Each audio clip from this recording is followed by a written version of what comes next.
안녕하세요. 였지만 넓은 주식을 추구하는 덕후들이라는 채널 액다의 주원입니다. 자, 액다의 액다 명작선, 액다 골작선, 이제 고전 명작들에 대해서 이제 다루고 있는데 지금 사이버펑크 특집입니다. 그래서 사이버펑크 특집의 첫 번째 시간은 이전에 안드로이드는 전기형을 꿈꾸는가로 했는데 사실 안드로이드는 전기형의 꿈을 꾸는가는 사실 사이버펑크라고 보기엔 뭐하죠? 그래서 오늘 진정한 사이버펑크 시간에 뭐 그렇게 첫 번째가 될 것 같네요. 이전엔 프리퀄이었고 약간 프롤로그였고 시작하기 앞서서 요 설명에는 뭐 욕설이라던가 고성, 그 다음에 온갖 커뮤니티 드립, 천박한 드립 굉장히 많습니다. 그리고 설명 과정이 있어갖고 제가 왜곡을 하는 경우도 있고요. 개드립 치느라고. 그 다음에 기억력이 잘못돼갖고 원작을 잘못 말씀드리는 경우도 있습니다. 그 다음에 올바른 정보는요, 원작을 보세요. 영화를 보든가 소설을 읽으세요. 자, 가보죠. 오늘 뭐야? 블레이드 러너 1982년작 리들리 스콧의 작품입니다. 모든 사이버펑크 작품의 아버지라고 불리는 작품입니다. 블레이드 러너. 생소한 사람 이야기로 가야 되는데 햄턴 펜처라는 사람이 있습니다. 펜처 무명 배우였어요. 원래 단역을 한다던가 진짜 작은 조연 역할을 한다던가 그런 사람이었는데 영화를 하나 만들어 보기로 합니다. 배우보다는 기획이라던가 제작이라던가 각본 쪽으로 좀 욕심을 내갖고 이제 하나 만들어 보기로 해요. 그리고 원작이 있는 거를 하나 찾아보기로 합니다. 그래서 그 당시 재밌게 읽었던 책이 뭐야? 안드로이드는 전기형의 꿈을 꾸는가? 이전 시간에 얘기했던 필립 K 딕의 안드로이드는 전기형의 꿈을 꾸는가를 딱 읽습니다. 그러니까 요거 재밌다 해갖고는 요것의 판권을 사드립니다. 그래서 판권을 얼마에 사느냐? 단돈 2,000달러. 1970년대니까 당연히 지금의 200만 원은 아니죠. 근데 이 작품의 위상을 생각하면 굉장히 헐값이었죠. 그 당시 환율은 1,400원, 1,500원이 아니었으니까. 자, 그래갖고 요 안드로이드는 전기형의 꿈을 꾸는가 요 책을 판권을 사갖고 영화 제작자와 컨택을 합니다. 실제 헐리우드에 있는 제작가랑 컨택을 해갖고 요 소설을 어떻게 영화로 만들어볼까를 상의를 하는데 문제가 있었어요. 별로 재미가 없었대, 제작자 입장에서. 이 소설이 왜 그렇게 영화로 만들어야 되는지를 별로 이해를 못했답니다. 그래갖고 어떻게 하냐면은 원래 계획은 안드로이드는 전기형의 꿈을 꾸는가를 요걸 그대로 이 영상화 시키는 게 목표였는데 각본에 수정 작업이 들어갑니다. 그래서 이게 블레이드 러너를 이제 영화를 본 다음에 이전에 제 설명회를 보신 분들은 알겠지만 영화랑 소설이랑 내용이 많이 달라요. 그래서 이제 여기부터 시작을 하는 건데 이제 원작자였던 필립 K 딕 같은 경우에는 이게 앞으로 각본이 계속 바뀌거든요.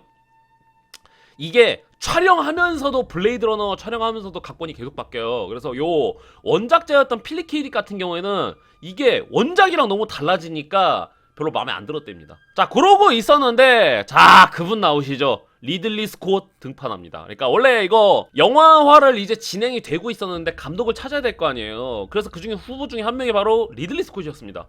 리들리 스콧은 이 당시에 이미 에이리언을 찍어갖고 기대되는 신인이었어요. 근데 신인이라고 하기엔 뭐해? 왜 그러냐면 리들리 스콧은 이미 이전에 영화 찍은 경험도 있었고 영화 경험이 엄청 길지만 않을 뿐이지 광고로 이미 유명했단 말이야.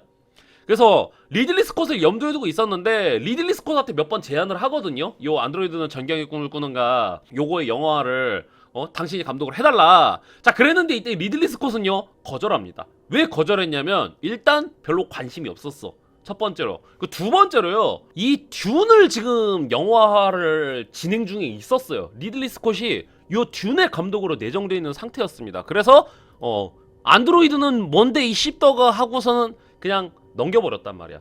자, 그러고 있었는데 요 듄 같은 경우에는 나중에 이제 제가 듄 설명을 하겠지만 이게 굉장히 고달팠습니다. 영화화하는 과정이. 그래갖고 이게 사실상 진행이 안 되는 상태였어요.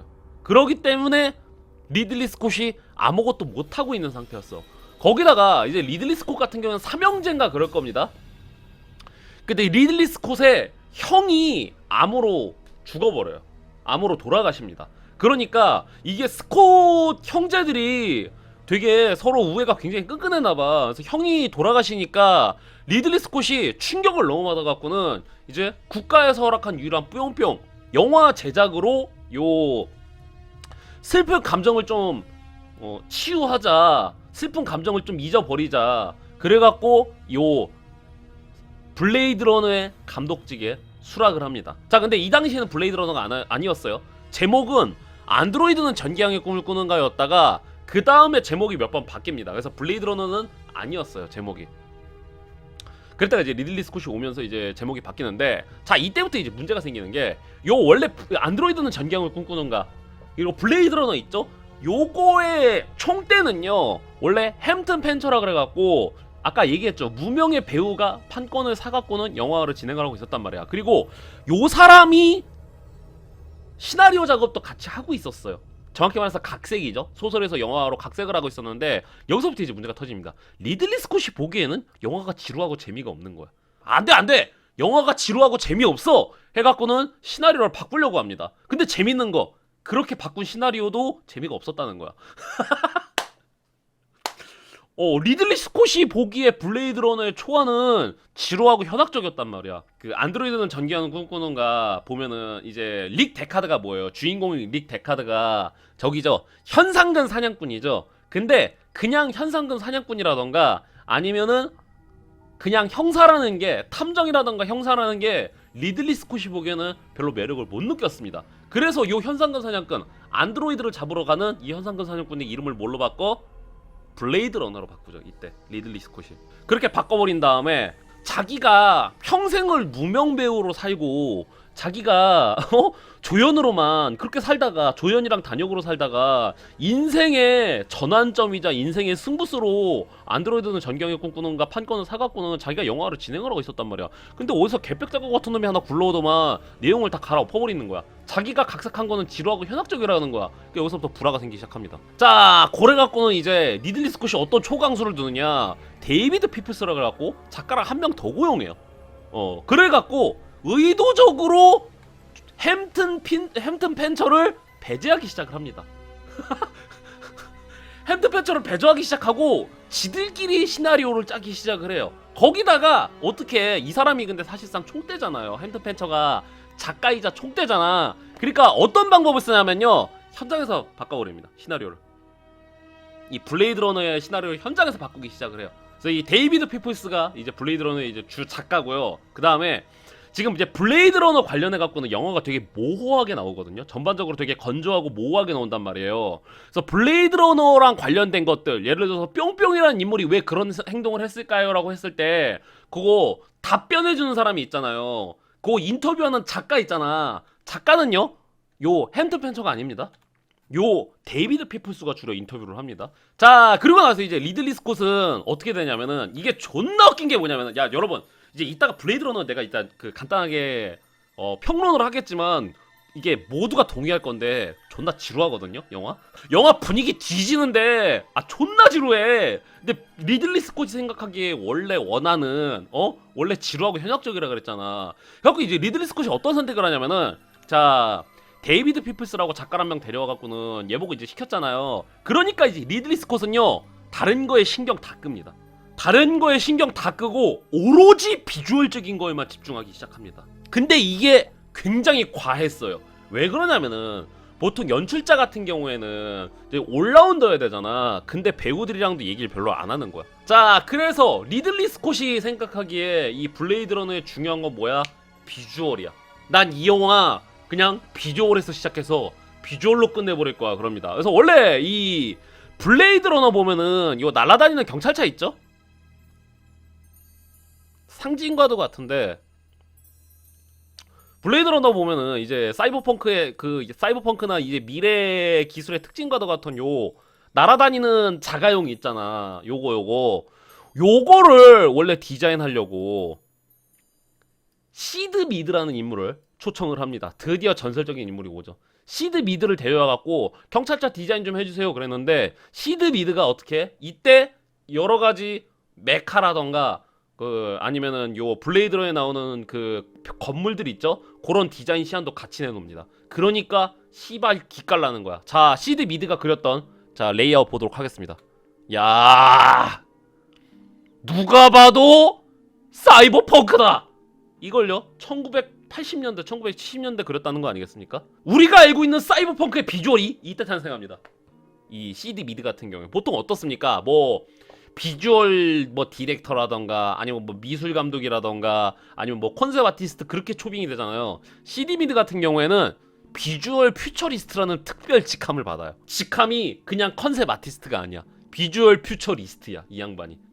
그게 무슨 직책이죠? 나도 모르겠어. 아무튼 블레이드 러너의 대부분의 비주얼적인 기틀은 이 양반이 다졌습니다. 우리가 알고 있는 사이버펑크 작품들 대부분이 이 블레이드 러너의 영향을 강하게 받았는데 그 핵심은 누구야? 바로 요 시드 미드죠. 자, 그 다음에 이제 우리가 아는 사이버펑크가 어떻게 탄생을 했느냐? 요거 이제 극소수의 장소 빼고는 대부분 다 세트에서 했단 말이에요.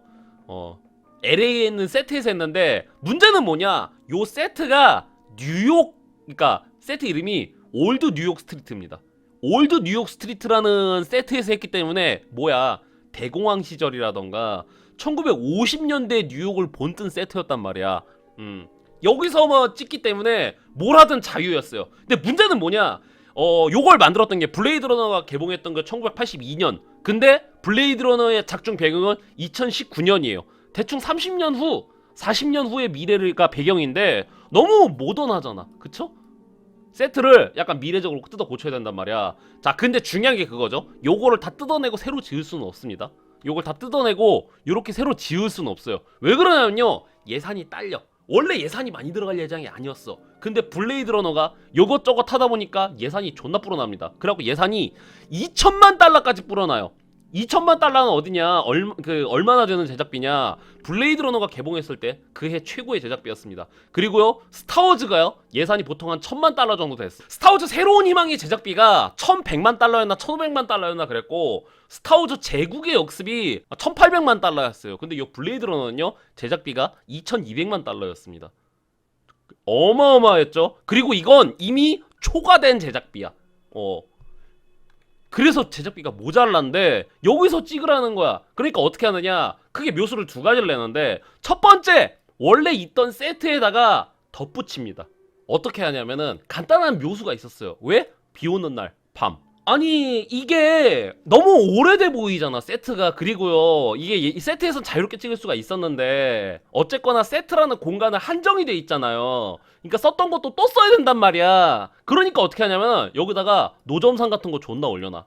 노점상이라던가 사람들이라던가 자동차 같은 거 존나 올려놔. 그 다음에 밤, 그리고 뭐야, 하수구에서 김 같은 게 올라와. 그리고 비가 내려. 그렇게 해버리죠. 안 보이게 해버려요. 그냥. 그래서 전반적으로 블레이드 러너 보면은 비주얼이 대놓고 찍은 광각샷 빼고는 대부분 다 이렇게 쿵쿵하죠. 쿵쿵하고 되게 닫혀있다던가, 자꾸 사물을 주변에다가 대마이라 그러는데 자꾸 대마이를 걸어놔. 요것도 그렇죠. 그래서 요 건물도 원래 뭐야, 요 건물도 원래 올드 뉴욕 스트리트 세트에서 찍은 거란 말이야. 그래갖고 이제 옛날 뉴욕 건물에다가 그러니까 대공황 때라던가 1950년대 건물에다가 옆에다가 전선 붙여놔. 그리고 여기다가 간판 붙여놓는데, 요 간판 관련된 것도 유명하죠. 요거 간판도 예산을 아껴야 돼. 그러니까 어떻게 하냐면은 요 간판의 알파벳을 바꿔갖고는 다른 건물에다 붙여놔. 이렇게 해갖고 재활용도 했답니다. 자, 그래서 이제 비주얼적인 것에 집중을 했는데 배우 관련된 것도 이제 비하인드가 되게 재밌죠. 자, 이제 블레이드 러너 주인공 누구예요? 해리슨 포드죠. 릭 데카데칼의 해리슨 포드가 나왔는데, 해리슨 포드는 이때 대스타였어요. 인디아나 존스랑 그 다음에 스타워즈로 이미 굉장히 유명해져 있었어요. 자, 그랬는데 해리슨 포드 특징 뭐냐면은 좀 싸가지가 없다는 거죠. 좋게 말해서 마이웨이, 좋게 말해서 사람이 좀 시니컬해, 개인주의적이라는 거고, 그 다음에 이게 해리슨 포드 특징이 자기 작품에 애정이 그렇게 없어요. 그러니까 애정은 있겠지. 자기 작품에 애정은 있는데 티를 안 내는 스타일이란 말이야. 인디아나 존스라던가 아니면은 뭐 그 스타워즈의 한 솔로라던가, 그니까 보통 그렇잖아요. 해리슨 포드는 자기 커리어 중에 하나야. 다른 사람들은 자기가 유명 캐릭터를 연기를 하면은 어떻게 해요? 그 캐릭터에 속박되고 싶어 하지 않는다던가, 아니면 그 캐릭터에 대해서 애정이 굉장히 강하잖아요. 해리슨 포드는 내가 맡았던 일 중에 하나야. 배역 중에 하나야. 왜? 히트작이 존나 많거든. 그런 해리슨 포드가 캐스팅이 됐단 말이에요. 자, 그랬는데 이제 여기서부터 이제 논쟁이 발생하는 게 뭐냐면요. 해리슨 포드가 캐스팅이 되고 나서는 이제 이 릭 데카드라는 캐릭터가 블레이드 러너상에서 얘가 레플리칸트인지 인간인지 좀 말이 많잖아요, 팬들 사이에서. 그래서 해리슨 포드가 좀 물어봤단 말이야. 이 릭 데카드는 인간입니까? 아니면 안드로이드입니까? 근데 리들리 스콧은 내 생각엔 별로 생각 없었던 것 같아. 별 생각 없었던 것 같아. 그래서 뭐 그냥 릭 데카드는 인간이겠지 그런 식으로 연기를 했단 말이야. 근데 나중에 가갖고는 이제 블레이드 러너가 재평가되기 시작하니까 자꾸 리들리 스콧이 사실은 릭 데카드가 인간이 아니라 레플리칸트였다 이런 식으로 밀었단 말이죠. 그래갖고는 디렉팅을 씨발 해달라 그러는데 디렉팅을 안 해주는 거야. 이 장면은 어떤 장면입니까? 몰라. 일단 이거 여러분 이게 블레이드 러너 보신 분들 알겠지만 씨발 뭔 내용인지 모르잖아. 뭔 내용인지 모르겠잖아. 처음 봤을 때. 이게 뭔 내용인지도 모르겠고 이 캐릭터의 감정 상태도 잘 모르겠잖아. 해리슨 포드가 질문을 해. 그럼 리들리 스콧은 그건 저기 뭐 시나리오 보면 알겠지 하고서는 이 장면은 말이지 요렇게 찍자고 이런단 말이야. 그러니까 해리슨 포드가 뿔이 존나 났어. 씨발 연기를 어떻게 하라는 거야. 그리고 두 번째로 이게 촬영 내내 이게 블레이드 러너 보면 알겠지만 뭐예요? 계속 처맞기만 해. 이게 블레이드 러너 내내 해리슨 포드는 처맞고 그 다음에 땅에서 굴러. 얼굴이 피칠감이 돼 있어. 그 촬영장도 맨날 갑갑하고 비만 내려. 그리고 릭 데카드 보면은 레인코트만 입지 비옷이라던가 우산 안 들고 다니잖아요. 맨날 씨발 비만 맞고 다니는 거야. 기분이 족같은 거야. 촬영장 상태도 안 좋은데 감독도 디렉팅을 안 해줘. 그래갖고 이제 연기를 되게 설렁설렁하죠. 근데 그러니까 이게 의도된 걸까? 그러니까 나는 내 생각에 그러거든요. 내가 보기에 블레이드 러너 같은 경우에는 후대에 좀 살이 붙여진 작품이라고 봐. 왜 그러냐면은 그 당시에 그냥 별 생각 안 했다던가 그 당시에 몇몇 우연한 것들 때문에 뭐 어떤 장면이 나왔잖아. 그랬는데 후대 사람들이 블레이드 러너를 재평가하면서 내가 보기엔 그 부풀려진 게 굉장히 많다고 보거든요. 그러니까 그래. 이게 해리슨 포드가 연기했던 건 뭐야? 이 당시에 리들리 스콧은요 시발 비주얼에만 집중을 하고 싶어. 그리고 배우는 내가 까라면 까야 돼. 그리고 해리슨 포드는 족같아갖고 연기를 설렁설렁 했단 말이야. 표정도 별로 안 좋잖아. 근데 그게 오히려 릭 데카드 이 거짓된 세상에 염증을 느낀 남자 고독한 남자 막 사람들이 그렇게 평가를 한단 말이야. 아니 실제 해리슨 포드는 족같았단 말이야. 어떻게 연기해야 되는 것도 모르겠고 다 지겹단 말이야. 그랬는데 뭐야 릭 데카드 자기의 삶에 지루함을 느끼고 블레이드 러너스 열매의 삶에도 죄책감 느끼고 만사가 지겨운 사람 그렇지 다들 그렇게 생각한단 말이야. 리들리 스콧 같은 경우 아니 씨발 시나리오에 써있잖아 왜 자꾸 질문이야 그러는데요. 자 여기서 문제가 있죠. 촬영을 하면서 시나리오는요 계속 바뀌고 있었습니다. 촬영하면서 시나리오는 계속 바뀌고 있었어. 그리고 결정적으로 그러니까 해리슨 포드 같은 경우에 릭 데카드는 레플리칸트가 아니다 인간이다. 그리고 리들리 스콧 같은 경우에는 릭 데카드가 인간일까요? 레플리칸트일까요? 자꾸 이지랄해. 그래서 그걸로 또 싸웠대죠. 자 루커 하우어 우리는 루커 하우어라고 불리고 이 사람이 네덜란드 사람이죠. 네덜란드 이름 뭐야? 리토 하우어르. 이름 힘들다. 일단 유명해져라. 설렁설렁해도 띄워준다 카이. 2,000원 감사합니다. 예. 리토 하우어르 형님. 네덜란드 배우죠. 요 사람 같은 경우에 이제 사실상 진주인공이죠. 로이 베티 역할이죠. 소설에선 별 역할 아닌데 사실상 진주인공이란 말이야 이 사람이. 자 그랬는데 캐스팅했을 때 어떻게 했어? 아까 뭐라 그랬어? 리들리 스콧은요 비주얼적인 거에 집중하고 있었기 때문에 배우들이랑 별로 대화를 안 했어요.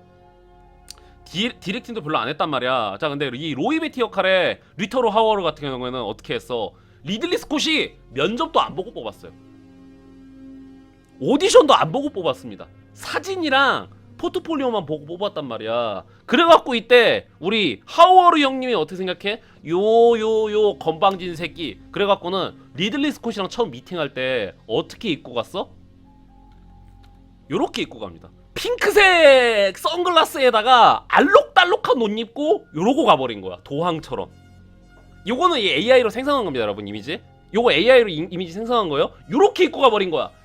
처음 미팅 때. 그러니까 리들리 스콧이 이미 캐스팅까지 해버렸잖아요. 차차 씨발 내가 잘못 뽑았다.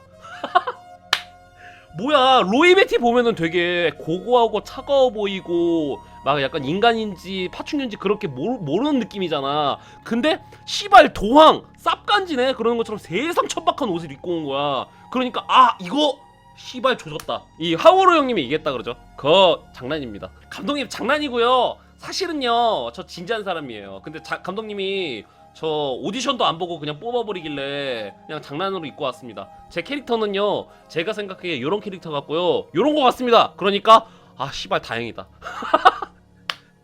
아 씨발 다행이다 했다는 그런 비하인드가 있죠. 자, 그 다음에 또 쇼언영. 이 블레이드러너의 주인공 레이첼 역할의 쇼언영 같은 경우는 이때 막 뜨기 시작한 배우였죠. 신인 배우였었죠. 자, 그랬는데 이때 쇼언영이랑 해리슨 포드랑 사이가 존나 안 좋았습니다. 쇼언영이 좀 싸가지가 없어 보였나봐. 그래서 해리슨 포드랑 쇼언영이랑 사이가 존나 안 좋았답니다. 이때 사이가 존나 안 좋았는데, 이때 뭐예요, 이게 중간에 키스신이 있잖아요. 키스신, 그거를 보통 키스신이라고 하거나 러브신이라고 하거나 로맨스신이라고 하잖아요. 근데 이때 해리슨 포드가 뭐야, 쇼언영을 굉장히 험하게 다뤘답니다. 이따 말씀드리겠지만 중간에 이게 그 닉이랑 그 레이첼이랑 서로 뽀뽀하는 장면에서 나에게 키스해달라고 얘기해! 이렇게 얘기한 장면 있잖아요. 거칠게 다루잖아요. 그런데 진짜로 거칠게 다루고 쇼언영 얼굴에 멍까지 들었답니다. 몸에. 얼굴이었는지 쇼언영 몸에 멍까지 들 정도로 굉장히 거칠게 다뤘답니다. 그래갖고 이때 스탭들이 뭐라고 불렀느냐, 이때 헤이트 씬이다, 요거는 러브 씬이라던가 로맨틱 씬이 아니라 로맨틱 시퀀스가 아니라 헤이트 씬이다. 왜? 누가 봐도 싫어하는 사람한테 이렇게 대하는 것 같잖아. 그런 이제 비하인드가 있죠. 그래서 쇼언영은 해리스 포드랑 밥도 같이 안 먹었다. 자, 그 다음에 또, 자, 대표적으로 유명한 거 리들리 스콧이랑, 요것도 AI로 생성한 이미지입니다. 리들리 스콧이랑 스탭들도 사이가 안 좋았어. 왜? 아니, 리들리 스콧은 이게 뭐 어때요? 미국 스탭들은 우리가 알아서 세팅할 테니까 배우 디렉션이나 해주세요, 감독님. 감독님 배우 디렉션이나 해주세요. 나머지 세팅은 저희가 알아서 할게요 하는데 아니었어. 리들리 스콧은 아니 배우는 알아서 연기하라 그러고, 요거 있지? 색깔 조금 노르스름하면서 파란 느낌이 있지? 그 느낌적인 느낌 있잖아. 바꿔봐. 자꾸 세트라던가 그런 거 하나하나에 자꾸 집요하게 관여를 하는 거야.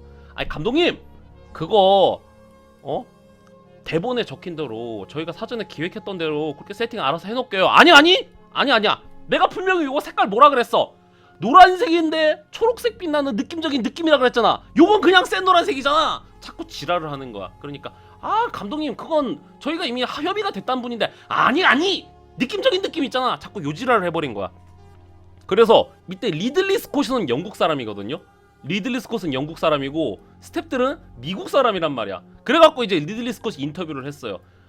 내가 영국에 있을 때 말이야, 영국 스탭들은 같이 일하기가 편했어. 왜? 감독이 까라면 깐단 말이야, 영국 스탭들은. 근데 요 미국 스탭들은 그냥 꼬치꼬치 말대답을 한단 말이지. 감독님이 산을 옮겨라, 그럼 내 감독님하고 산을 옮기면 되는데 미국 스탭들이랑 일하기 힘들어, 그런 거야. 그랬더니 어떻게 하냐면은, 자, 블레이드런에 있던 미국 스탭들이 다 열받아갖고 그 인터뷰를 보자마자 티셔츠를 만듭니다.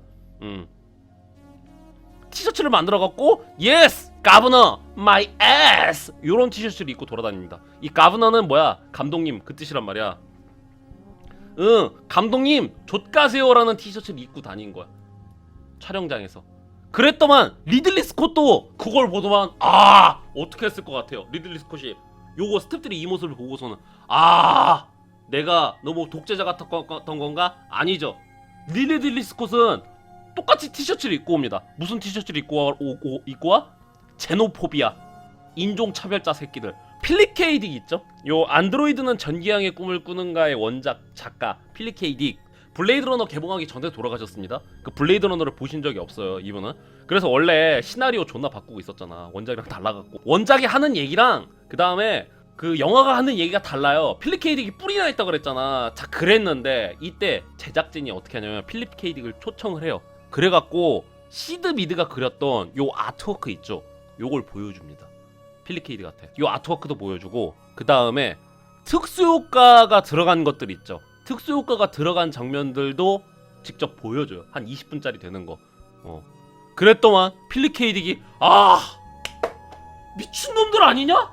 내 머릿속에 혹시 들어갔다 왔어? 내 머리에서 당장 나가. 필립 K. 딕이 왜 그러는 거야? 이러는 거야. 왜? 스토리는 모르겠는데 비주얼적인 거는 마치 내 생각을 읽은 것처럼 너무 완벽하게 구현을 했다는 거야.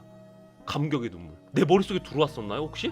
그랬는데 이제 영화 완성본은 못 보고 돌아가셨죠. 영화 개봉하기 전에 스크리닝을 해갖고는 관객 반응 같은 거 미리 본 다음에 본단 말이야. 스크리닝 했는데 반응이 시발이었어. 영화 개봉 전에 시사회를 했는데 반응이 시발인 거야. 왜? 아, 뭔 소리 하지 모르겠어. 그리고 시발 지루해. 그래갖고는 악평을 존나 많이 받았어요. 제작사 입장에서는 이거 여러분 제작비가 최대 제작비가 들었어. 스타워즈보다 제작비가 많이 들었단 말이야 이거.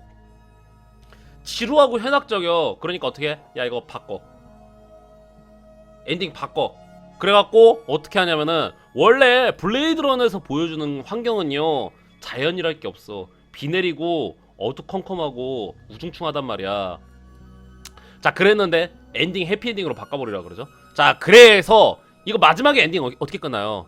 마지막에 엔딩이 릭 데카드가 초목에서 이 뭐야 자연이 있는 곳에서 자동차를 드라이브하면서 끝나잖아요. 그랬는데 요 장면은 어디서 가져왔어? 그 스탠리 큐브릭이 마침 샤이닝 찍고 안 쓴 거 있었거든요. 그거 갖다 썼습니다. 스탠리 큐브릭이 샤이닝 찍고 남은 짜투리 있었단 말이야. 그거 갖다가 썼어요. 마지막 장면.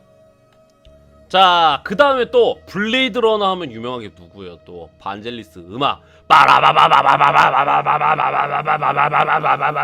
그거 신디사이저 음악 반젤리스 거장이죠. 진짜 헐리우드 음악의 거장이잖아요. 그 헐리우드 역사상 가장 위대한 사운드 스코어 얘기할 때 오리지널 사운드 트랙 스코어 트랙 얘기할 때 항상 언급되는 거 뭐야? 이 블레이드 러너의 엔딩 테마잖아요. 빠라바바바라바바바바 그거 있잖아. 그래서 그게 누가 작곡했어? 반젤리스라는 분이 작곡을 했죠.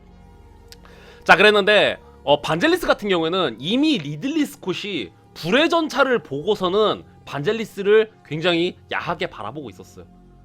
불의 전차라는 영화의 OST도 요 반젤리스가 담당을 했단 말이야. 그래서 이미 리들리 스콧은 반젤리스 보면서 군침이 싹 도는데 슈베르 이러고 있었단 말이야. 그래갖고 반젤리스한테 이제 그 같이 하자고 제안을 했죠. 그래서 이때 반젤리스는 어떻게 했어? 반젤리스도 이거 보고 뻑이 간 거야. 반젤리스도 요 음악 이 블레이드 러너의 비주얼을 보고선 뻑이 가갖고 어떻게 하냐면은요 작곡을 안 했습니다.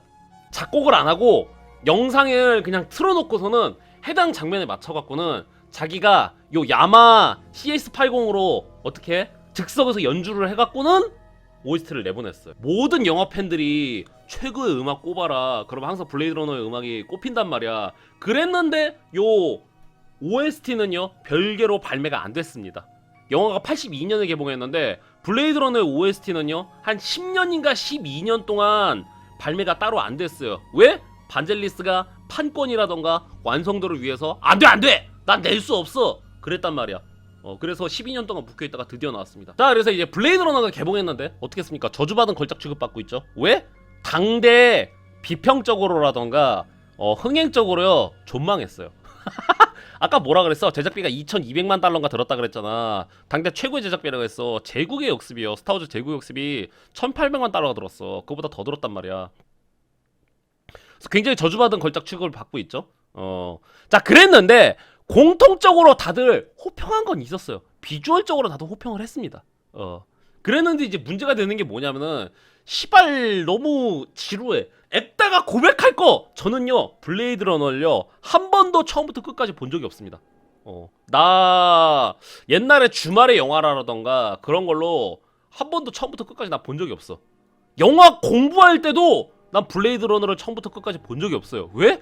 아 씨발 너무 지루해. 블레이드 러너의 영향을 받았던 작품들이 있죠. 아키라라던가 사이버펑크 2020이라던가 아니면은 뭐 공각기동대라던가 매트릭스 그런 작품들 블레이드 러너를 오마주하고 샤라웃 하니까 그제서야 이제 블레이드 러너가 걸작으로 취급을 받습니다. 그래서 액다의 생각은 어떠느냐? 블레이드 러너는요 걸작이 맞아요.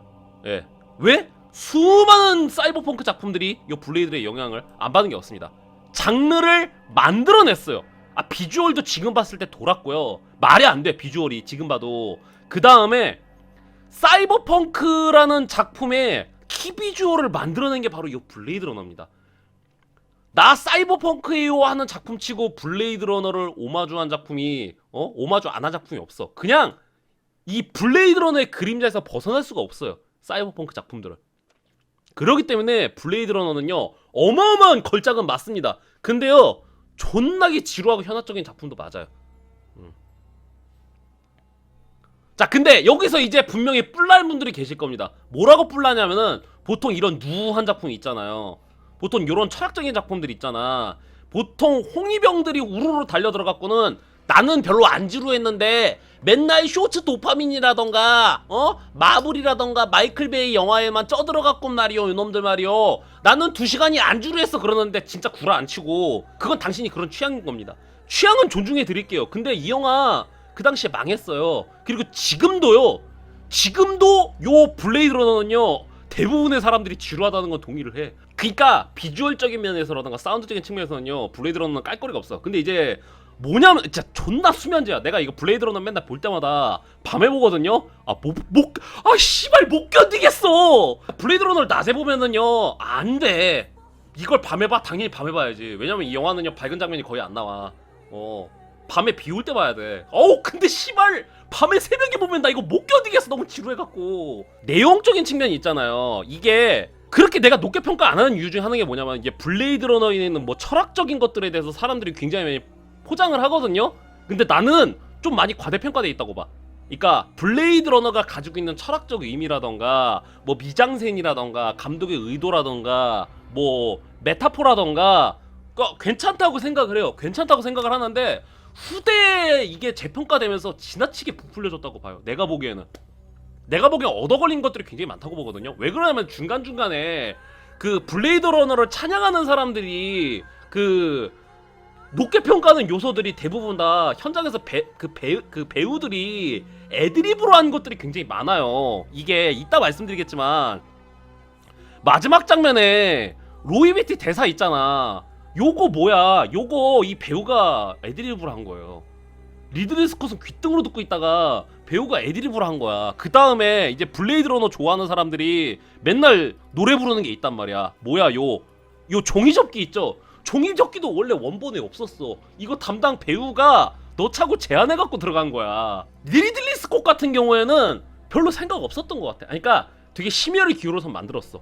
심혈을 기울여서는 만들어놨는데 어때? 그러니까 그렇게까지 의도한 것 같지는 않아. 비주얼적인 측면에서 의도한 게 굉장히 많은데 그랬는데 나중에 가갖고 블레이드 러너가 재평가를 받기 시작을 하니까 자꾸 이제 떼쓰기 시작하는 거야. 에이리언 때처럼 자꾸 떼쓰기 시작을 하는 거야. 그래갖고 원래 뭡니까? 그러니까 이거 후속작도 그렇고 그 다음에 원래 극장판 엔딩 보면은요 요 릭 데카드는요 인간이 맞아요.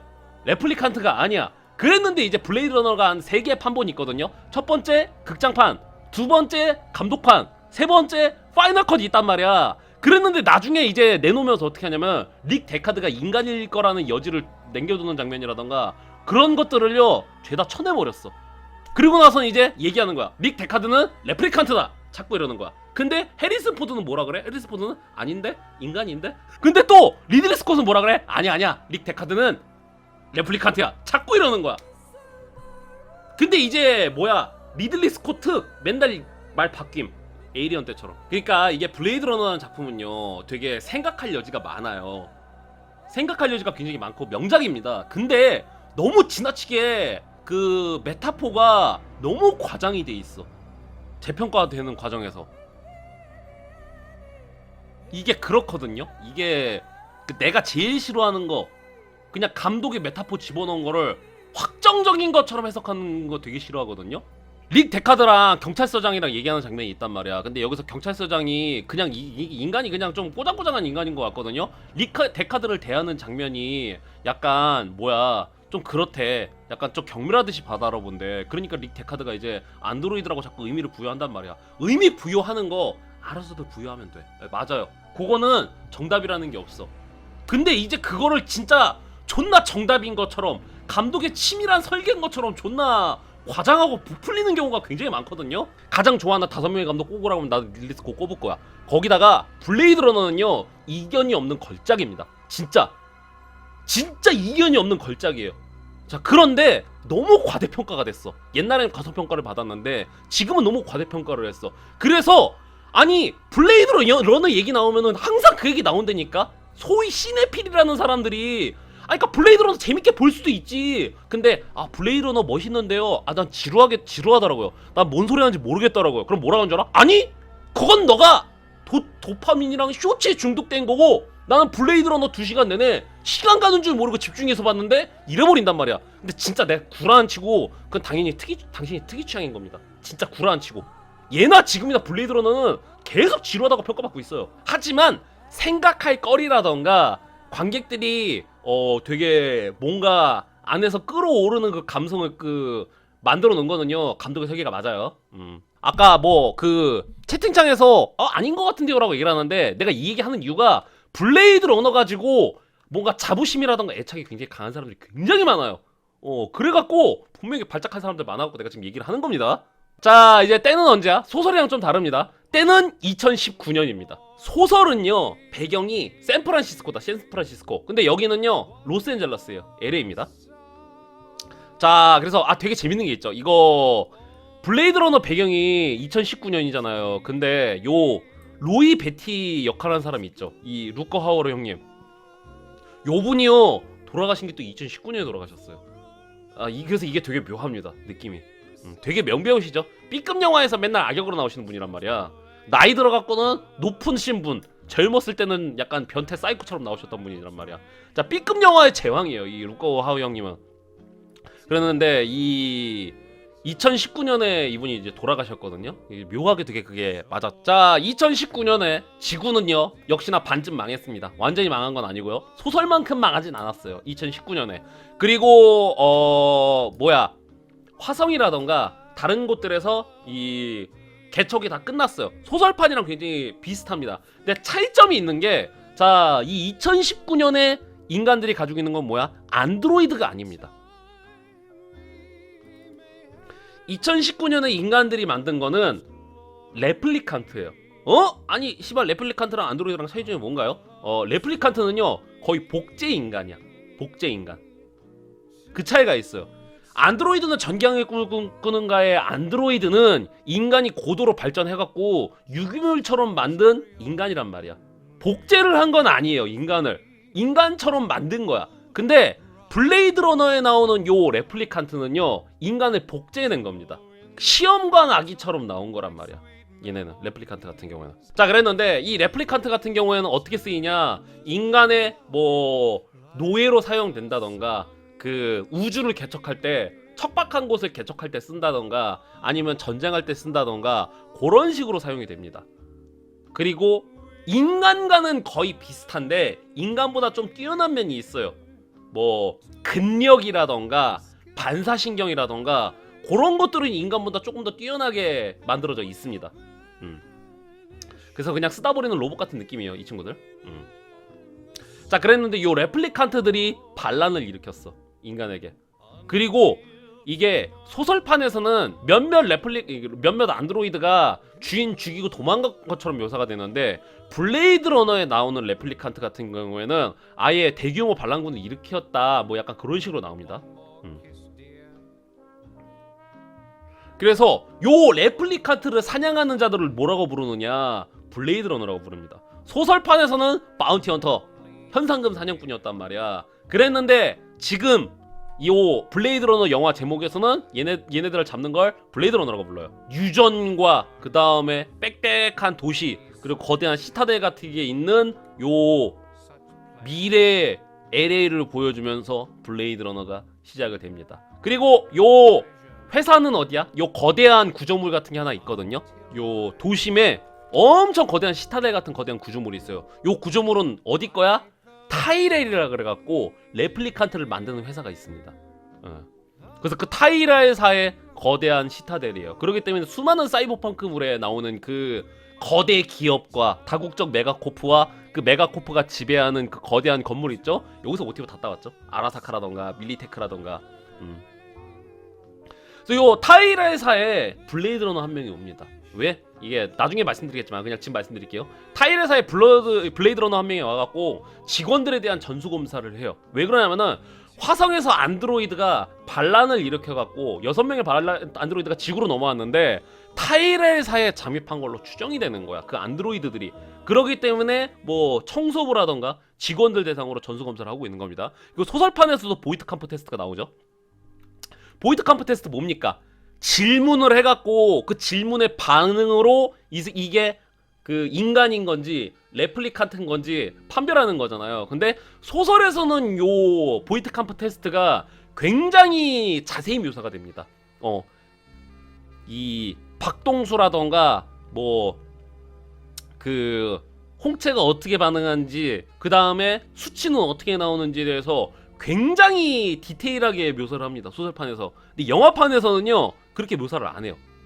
그러니까 이게 영화판이랑 소설판의 차이점인데, 소설판에서 명확하게 언급이 돼요. 소설판에서는 제가 저번 시간에도 말씀드렸지만 불쾌한 질문을 했을 때 분명히 인간의 심장 박동수라던가 홍채가 반응을 보인다. 근데 그 반응을 보이는 속도가 느리면 넌 시발 안드로이드야.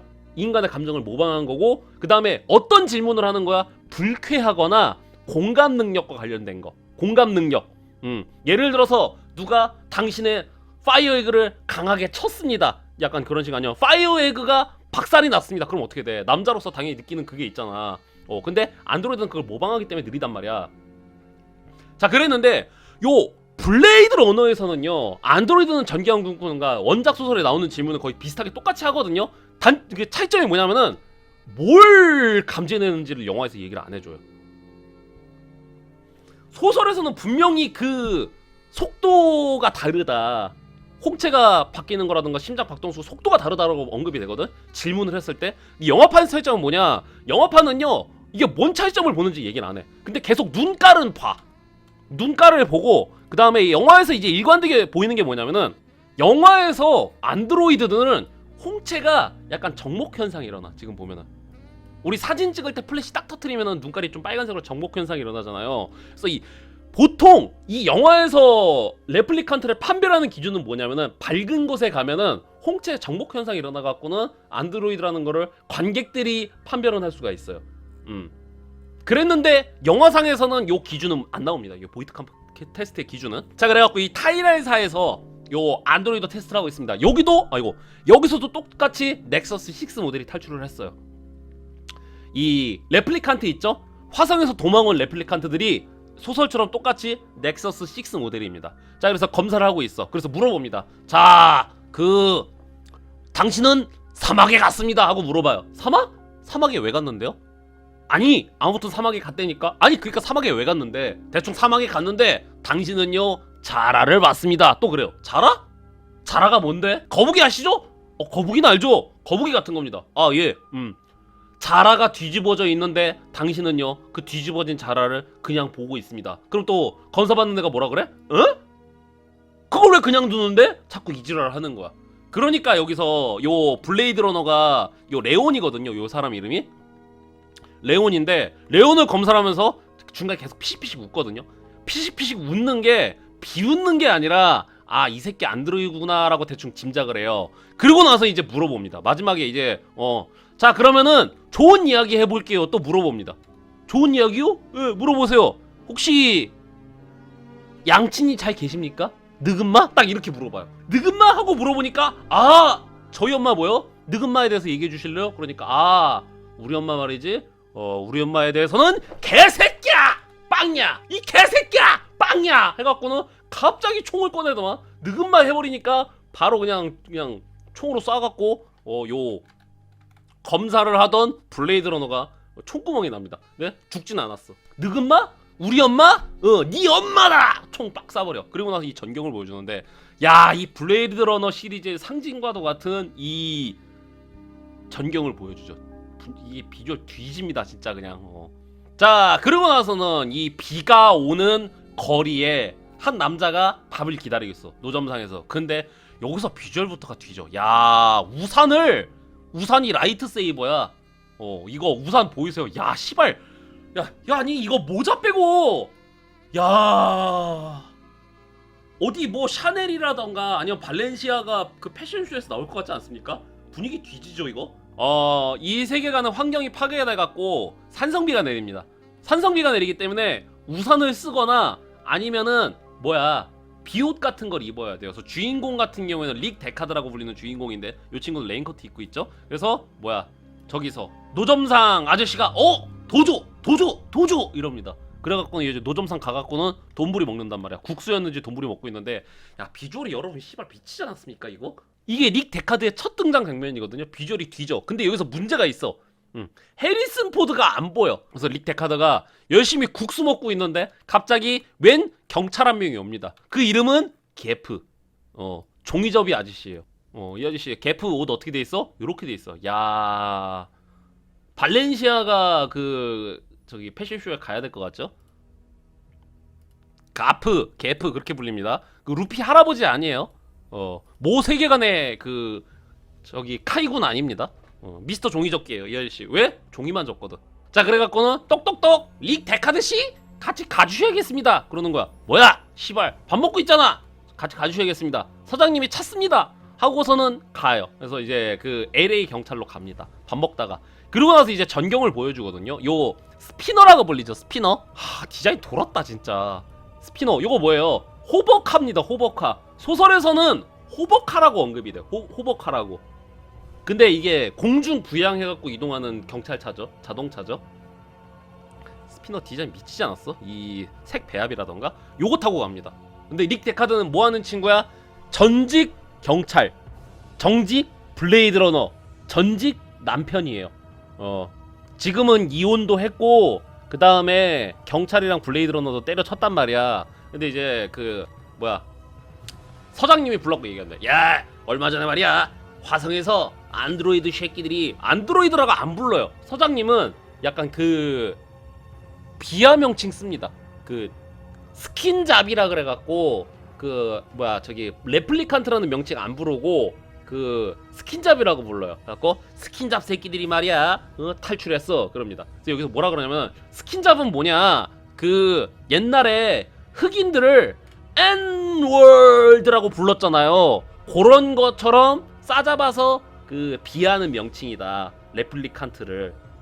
그렇게 언급이 됩니다. 여기서 그 스킨잡 새끼들이 6명이 도망왔어. 그래갖고 어떻게 됐냐면은 레플리칸트를 만드는 타이레사에 잠입한 것 같아갖고 우리 측 블레이드러너 요원이 그 직원들 전수조사를 하고 있었단 말이야. 타이레사 직원으로 잠입했을 가능성이 높았거든. 그랬는데 요 레온이라는 놈을 조사하다가 총 맞았어. 그래서 지금 우리가 블레이드러너가 부족해. 그리고 이 새끼들 보통 내기가 아니야. 자네 같은 인물이 필요해 막 이럽니다. 그랬는데 여기서 가프 있죠? 게프? 얘 뭐해? 아무 말도 안 해요. 이 사람 특징 말을 안 합니다. 말을 안 하고 어떻게? 옆에 종이가 있는 거야. 그러니까 종이만 보면 미치는 아저씨인 거야. 종이 보면은, 종이를 앉아보면은 미치는 병에 걸려버린 거야. 그래갖고 여러분, 닥터 스트레인지 마블 시네마틱 유니버스에서 닥터 스트레인지 나오면 뭐예요? 사람들이 맨날 그 얘기하잖아. 아이들이 좋아할 것 같은 능력을 가지고 있군. 뭐야? 풍선 그거 마술사들 있잖아. 애들 생일일 때 어떻게 마술사 불러갖고는 마술사가 그 종이 풍선으로다가 푸들 같은 거 만들잖아. 그래갖고는 아이들이 참 좋아할 것 같은 능력을 가지고 있군. 우리 아이 생일 파티 때 초대할게. 그런 식으로 장난치자. 풍선 마술. 그러니까 우리 거프는 뭐야? 종이만 보면은 눈깔이 돌아가. 그래갖고 슉슉슉슉 해갖고는 아무튼 뭘 만들어요. 닭같이 생긴 걸 접거든요. 그래갖고 내가 보기에는 치킨 주인공 겁쟁이 아니면 조병신 약간 이렇게 조롱하려고 만든 것 같거든요. 근데 어떤 사람들은 해석을 하는 거를 주인공이 새장 속에 갇혀있는 새 같다 뭐 그렇게 해석을 하는데, 대충 그날 치킨 먹고 싶어 했을 수도 있잖아. 아니면 주인공을 치킨이라고 겁쟁이라고 매도한 걸 수도 있고. 왜 그러냐면은 릭 데카드가 안 한다 그래요. 난 이미 은퇴했는데요 사장님. 안해 난 안 할게요 막 이럽니다. 그러니까 서장님이 이게 지금 내가 장난하는 것 같아? 서장님이 딱 그러는 거야. 거의 반 협박식으로 내가 장난하는 것 같아? 딱 이럽니다. 그랬더만 씨발 선택권한이 없네요? 응 맞아, 너 여기 온 이상 요 블레이드러너 맡아야 돼 이 새끼야. 넌 이미 걸려 들었어잉 그럽니다. 모르죠? 근데 이 장면도 되게 대사가 별로, 그러니까 난 지금 허락을 구하는 게 아니잖아 그러잖아. 릭 데카드는 안 한다 그러거든요. 근데 서장님은 너한테 선택권 없다고 그래요. 그러니까 왜 그랬을까? 릭 데카드에 뭐 야동을 가지고 있었나? 릭 데카드에 뭐 싸이월드 계정을 이 서장님이 가지고 있었나? 아무튼 하릅니다. 이미 은퇴했는데. 그래서 어쩔 수 없지 까짓검 해보죠 그럽니다. 브리핑을 해갖고 이 새끼 이름은 말이야 넥서스 6 모델 전투용 모델이야. 전투용 모델이고 6놈이 왔어. 이 새끼뿐만 아니라 다른 놈들도 있자. 예? 뭐라고요? 이때 해리슨 포드 연기 볼만합니다. 존나 하기 싫은 표정이죠. 이 장면 되게 재밌죠? 이게 그 데이터 보면서 서장님이랑 이 릭 데카드랑 둘이서 대화하거든? 이때 해리슨 포드 연기가 대박이야. 그냥 존나 하기 싫어갖고 아 씨발 집에 가고 싶다 이런 표정죠. 진짜 존나 세상 하기 싫은 표정죠. 그래서 뭐요? 어떻게 했다고요? 얘는 군용으로 만들어졌고 야가다 머신이야. 어쩌고 저쩌고. 화성에서 사람들 죽이고 지구로 넘어왔어. 그래갖고 타이레사에 지금 잠입한 걸로 추정이 된다. 그러니까 릭 데카드가 물어보죠. 왜요? 왜 그렇지? 왜 그러면 인류가 화성뿐만 아니라 다른 행성에도 개척한 게 되게 많아요. 근데 얘들이 굳이 지구로 왔다는 거야. 어디 조용한 데 가서 살면 되는데 왜 그 지구에 왔답니까? 왜 타이레사에 갔답니까? 그러니까 이제 서장님이 뭐라 그래? 그걸 내가 어떻게 알아? 그건 네가 맞춰야지 이 새끼야. 그건 너가 알아야 되는 거야. 이럽니다. 무슨 얘기가 나오냐면은 요 복지 인간인 레플리칸트들은요. 전투용이라던가 아니면 이제 그 성적으로 만족을 시켜주기 위해서 각자의 목적에 맞게 나왔단 말이에요. 인간보다 더 근력이 센다던가 약간 그런데 이게 레플리칸트는요. 수명이 4년이에요. 안전장치를 걸어놨다고 언급이 돼요. 얘네가 왜 수명이 4년이냐? 인간의 감정을 원래 얘네가 감정이라는 게 없어요. 인간이 까라는 대로 깐단 말이야. 근데 4년 차에 접어들면 어떻게 되냐면은 감정이라는 게 생겨요. 감정이라는 게 생겨갖고 우리는 노예가 되지 않는다 하고서 반란각이 보인단 말이야. 그래갖고 수명을 4년으로 만들어놨다고 언급이 되는데 이건 나중에 또 다르게 얘기하거든요. 그러니까 삶에서 연륜이라던가 경험을 하면서 인격이라는 게 형성이 된단 말이야. 마치 그때쯤에 애들이 노예에서 벗어나려고 하니까 고의적으로 수명을 줄여들었다는 듯이 언급이 되는데 안전장치로 나중에 요것도 다르게 얘기를 합니다. 후반부에서 어쨌거나 수명이 4년이다. 안전장치를 걸어놨다. 이렇게 얘기를 합니다. 그래서 얘 같은 경우에 대장이에요. 로이 베티라 그래갖고 아주 탁월한 모델이다라고 언급이 됩니다. 군사용도로 만들었단 말이야. 군사용도로 만들었는데 얘가 도망친 6명의 안드로이드의 행동대장으로 보인다. 그 이 새끼가 왠진 모르겠는데 지구로 돌아왔다. 이 새끼 잡아들여! 싹 다 잡아들여! 그래갖고 우리 릭 데카드가 요 녀석들을 잡아들여야 됩니다. 그러면은 얘네가 새로 만든 넥서스 6라는 모델이란 말이야. 원래 안드로이드는 넥서스 4, 넥서스 5 이런 모델이었는데 요번에 반란 일으키고 도망친 모델이 넥서스 6다. 그러니까 요 안드로이드들을 만들었던 타이렐사 있죠. 타이렐.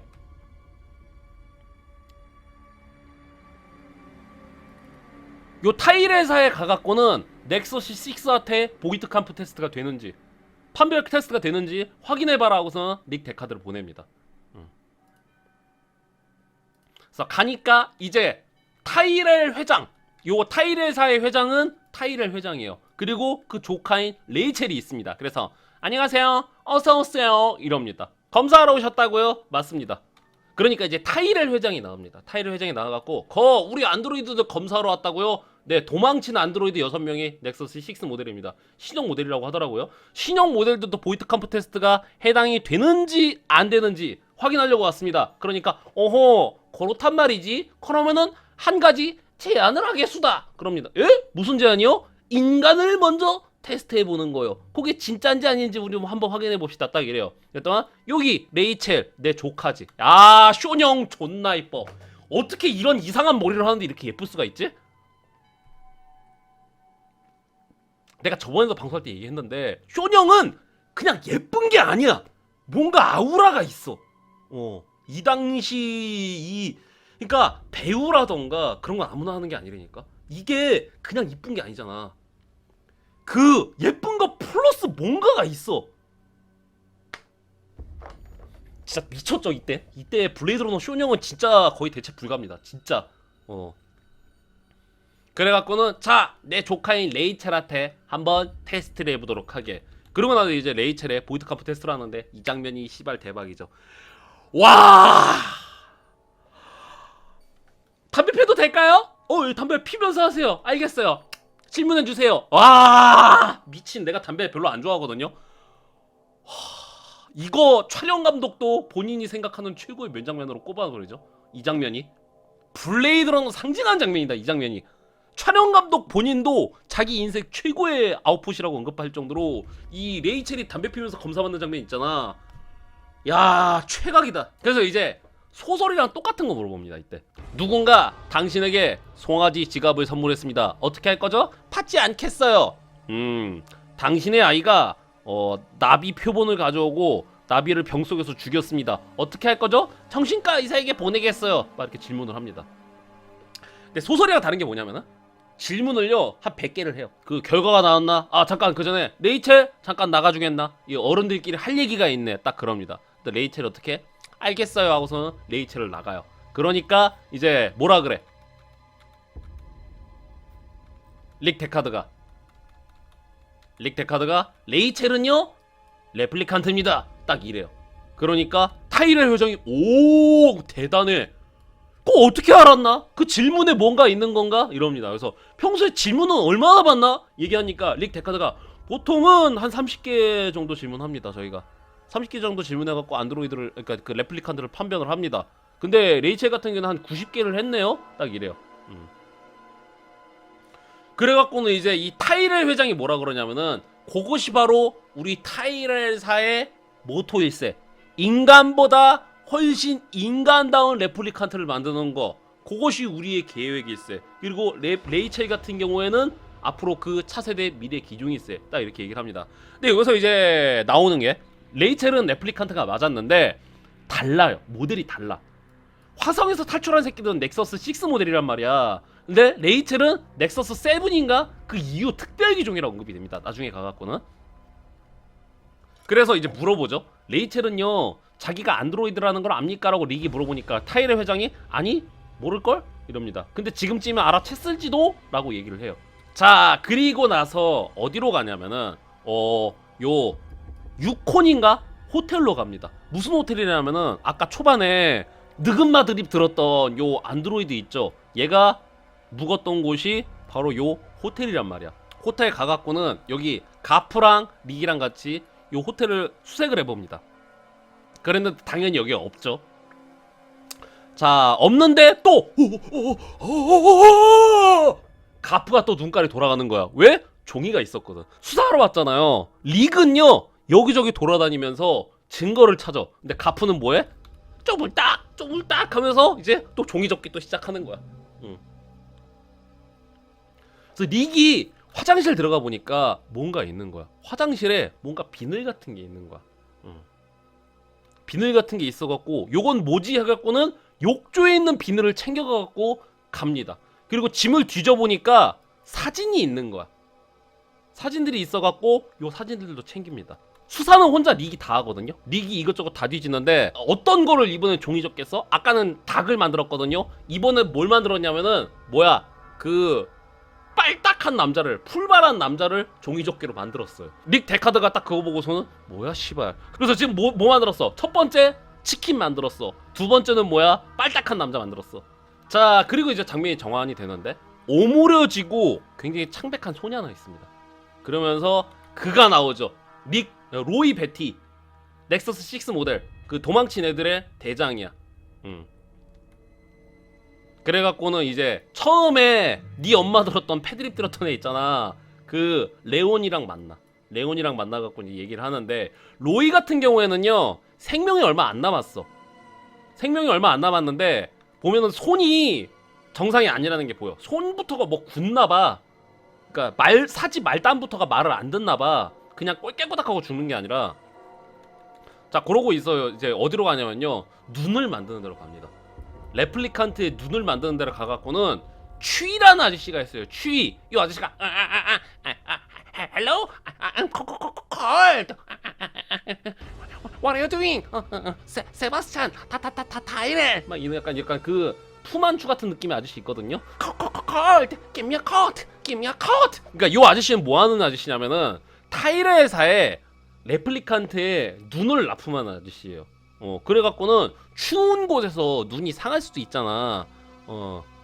그래갖고는 요 눈을 만들고 있단 말이야. 그래갖고 이제 로이가 물어봅니다. 자 어르신 좋은 말로 할 때 어떻게 할게요? 그 타이렐 회장 어디 가서 만날 수 있지? 그럽니다. 그러니까 타이를 회장 뭐 몰라. 나 추워. 어허. 자꾸 그러면은 빤스 많이 펴버린다.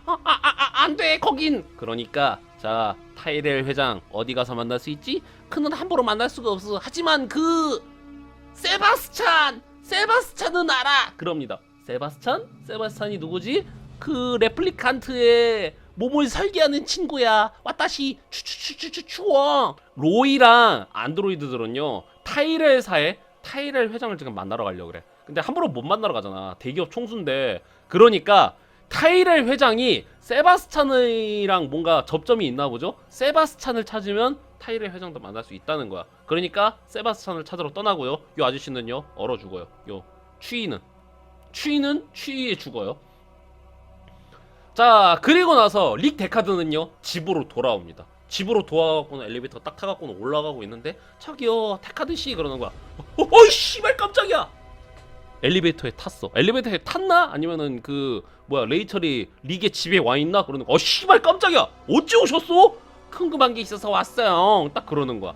아니 외간 남자의 집에 왔단 말이지. 그래서 저는 레플리칸트인가요? 딱 물어봅니다.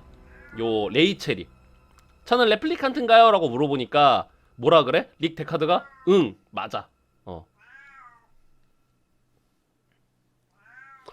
응 맞아 딱 그래요. 딱 무슨 소리세요? 저는요 어머니랑 찍은 그 저기도 있다고요. 어머니랑 찍은 사진도 있어요. 하고서는 요 사진을 보여줍니다. 사진을 보여주고 나서는 자 이거 앉아 얘기해봐. 6살 때 얘기해볼까? 6살 때 무섭다고 느껴갖고 중간에 나갔지? 그리고 중간에 나갔는데 거미를 봤을 거야. 그 다음에 얘기를 해봐. 딱 그러는 거야. 그랬더니 레이첼이 헉! 거미가 뭘 잡아먹었죠? 그래 너는 레플리칸트고 그 다음에 그 너의 그 기억 있지? 그거 다 주입된 거야. 실제로 타이렐 회장한테 조카가 있는데 그 조카의 기억 그 주입이 된 거라니까 딱 얘기합니다. 심어진 기억이야. 딱 그러니까 이때 레이첼이 어떻게 충격받은 거야. 자기는 인간이라고 생각했는데 레플리칸트인 거야. 그러니까 이때 레이첼이 눈물을 싹 흘립니다. 이렇게 예쁜 여자가 눈물을 딱 흘려버리는 거야. 세상 고고하고 깍기 같았던 여자가 응? 릭 데카드씨 맞춰봐요. 딱 이렇게 얘기했는데 그 진실을 그냥 팩트를 그냥 꽂아버립니다. 자 아가리 벌려 팩트 들어간다 슉 붕 자 너는 레플리칸트 6살의 기억도 주작된 것 그거 맞춰볼까? 거미 그 다음에 엄마 사진 주작하고서는 나는 여자라고 그 봐주지 않는다고서 존나 패는 거야 팩트를. 그러니까 어떻게 눈물 흘린단 말이야. 충격받아갖고. 그러니까 여기서 릭이 흔들려요. 팩트로 신나게 좁힐 때는 언제고 여기서 레이첼이 또르르 하고 눈물 흘리니까 릭이 사실 구라야. 구라였어. 그러는데 씨발 팩트로 존나 패놓고서는 애 우니까 사실은 구라라 그러는 거야. 그 누가 그걸 구라라고 믿겠습니까? 그 누가 구라라고 믿겠냐고. 그리고 레이첼이 그냥 쌩 나가버립니다. 자 그래서 레이첼이 사진 두고 갔단 말이야. 엄마랑 찍었다고 믿었던 그 사진을 두고 갔는데 그 사진을 딱 보더만 사진을 분석을 하기 시작을 하죠. 사진을 분석을 하더만 어떻게 돼? 뭔가 비늘이 있는 거야. 아까 욕조에서 비늘이 있었잖아요. 근데 그 비늘이 뭔가 비늘 옷인지 뭔진 모르겠지만 아무튼 웬 여자한테 비늘이 붙어 있는 거야. 그 여자가 욕조에 있었는데 거기에 비늘이 붙어 있었단 말이지. 요 여자를 찾으면 그 레플리칸트를 찾을 수 있다. 그리고 요 여자도 레플리칸트일 가능성이 있다 생각을 갖고 찾아 나서기 시작하죠. 한편 이제 또 다른 인물이 나옵니다. 프리스예요. 프리스. 프리스라는 여자가 나옵니다. 이 여자 누구야? 나중에 사이버펑크 2077에서 누구야? 그 V 친구 있잖아. 그 제키 여자친구 있죠? 걔가 여기서 오마주가 되죠? 걔 이름이 뭐였지? 여자 이름 기억이 안 나네? 미스티 맞아. 사이버펑크 2077에 나왔던 그 미스티가 여기서 나왔고 그 다음에 킬빌에서 뭐야? 킬빌에서 그 애꾸는 아줌마 있잖아. 아줌마라고 해서 미안한데 돌아다니다가 여기 쓰레기에 갑자기 쇽하고 들어가고 숨습니다. 쓰레기하고 숨고 두는데 갑자기 웬 남자 한 명이 나타나갖고 쓰레기를 뒤지다가 어머나 하고 깜짝 놀라갖고는 호다닥 도망가다가 뭐야 여기 뒤에 있는 자동차에 부딪혀요. 그랬는데 이때 자동차에 부딪히면서 유리가 깨지거든요. 실제로 배우가 팔이 부러졌나 팔에 금이 갔나 그랬어. 그래서 도망가다가 가방을 두고 갔어. 가방을 두고 가갖고는 남자가 아유 해치지 않아요, 여기 가방이 있어요 하고선 가방을 쥐어줘요. 그래서는 이름이 뭐예요? 저는요 프리스예요. 갈 곳이 없어요. 그래, 저는요 세바스찬이라고 합니다. 아까 뭐야, 타이레를 만나려면 세바스찬을 만나야 된다 그랬죠? 세바스찬인 거야. 그래서 이 세바스찬 같은 경우에는 그 조로증에 걸렸어요. 조로증. 조루 아닙니다 여러분. 빨리 응기 타는 거 아니에요. 조로증에 걸려갖고는 얘가 20살인가 그럴 거야. 20대인가? 20대인가 그런데 빨리 폭삭 사갔어. 액면가는 한 40대 같단 말이야. 40, 50대 같은데 실제로는 20대야. 그래서 빨리 가는 친구는 아니고. 그 다음에 얘가 레플리칸트를 만들어요. 레플리칸트를 뭐 디자인을 하던가 그럴 겁니다. 지능이 딸리는 건 아니고 그냥 얘가 좀 순수해. 순수하고 그 다음에 외모에 비해서 좀 어리숙해. 왜 그러면 20대니까. 외모는 아저씨인데 실제는 20대니까. 레플리칸트를 디자인합니다. 혼자 살아요. 그래갖고 프리스를 갈 것도 없으면요 저랑 같이 밥이나 먹어요 하고서는 세바스찬이 프리스를 데려갑니다. 그리고 세바스찬은요 굉장히 큰 아파트에 혼자 살아요. 아파트인 건지 뭔지 모르겠는데 굉장히 큰 건물에 혼자 삽니다. 그리고 요 조그만 소인족 같은 애들도 나오는데, 그러니까 레플리칸트를 디자인하는 친구라서 레플리칸트가 뭐 있어요. 좀 몇 개 장난감처럼. 한편 릭 데카드는요, 야 유니콘을 봐요. 뜬금없이. 유니콘을 보고 눈을 뜨고 어떻게 찾으러 가죠. 전기 동물이라던가 인조 동물 만드는 데를 가갖고는 요 비늘이 뭔지 찾아냅니다. 처음에는 이게 생선 비늘이란 말이야. 생선 비늘인 줄 알았단 말이야. 근데 알고 보니까 이거 할머니가 딱 그 해내죠. 검색해놓으면 이거 생선 비늘이 아니야. 그러니까 정교하게 만들고 인조 비늘인데 뱀 비늘이랑 비슷하게 생겼어 라고 아줌마가 분석을 합니다. 그러니까 뱀 있는 데를 찾아가야겠다. 그래갖고 뱀 파는 데로 가. 그래갖고는 오 저희가 이걸 팔기는 했는데 해갖고는 또 수소문을 하니까 요 뱀이 뭔가 약간 스트립 클럽이라던가 뭐 술집 같은 데 있죠, 바 그런 데다가 판 걸로 판명이 된 거야. 또 거기로 가. 그래갖고는 또 요 바 같은 데에서 그 릭 데카드가 또 수사를 합니다. 그러고 있는데 이제 전화를 하죠. 전화를 해갖고 레이첼한테 전화 걸어갖고는 나 여기 자?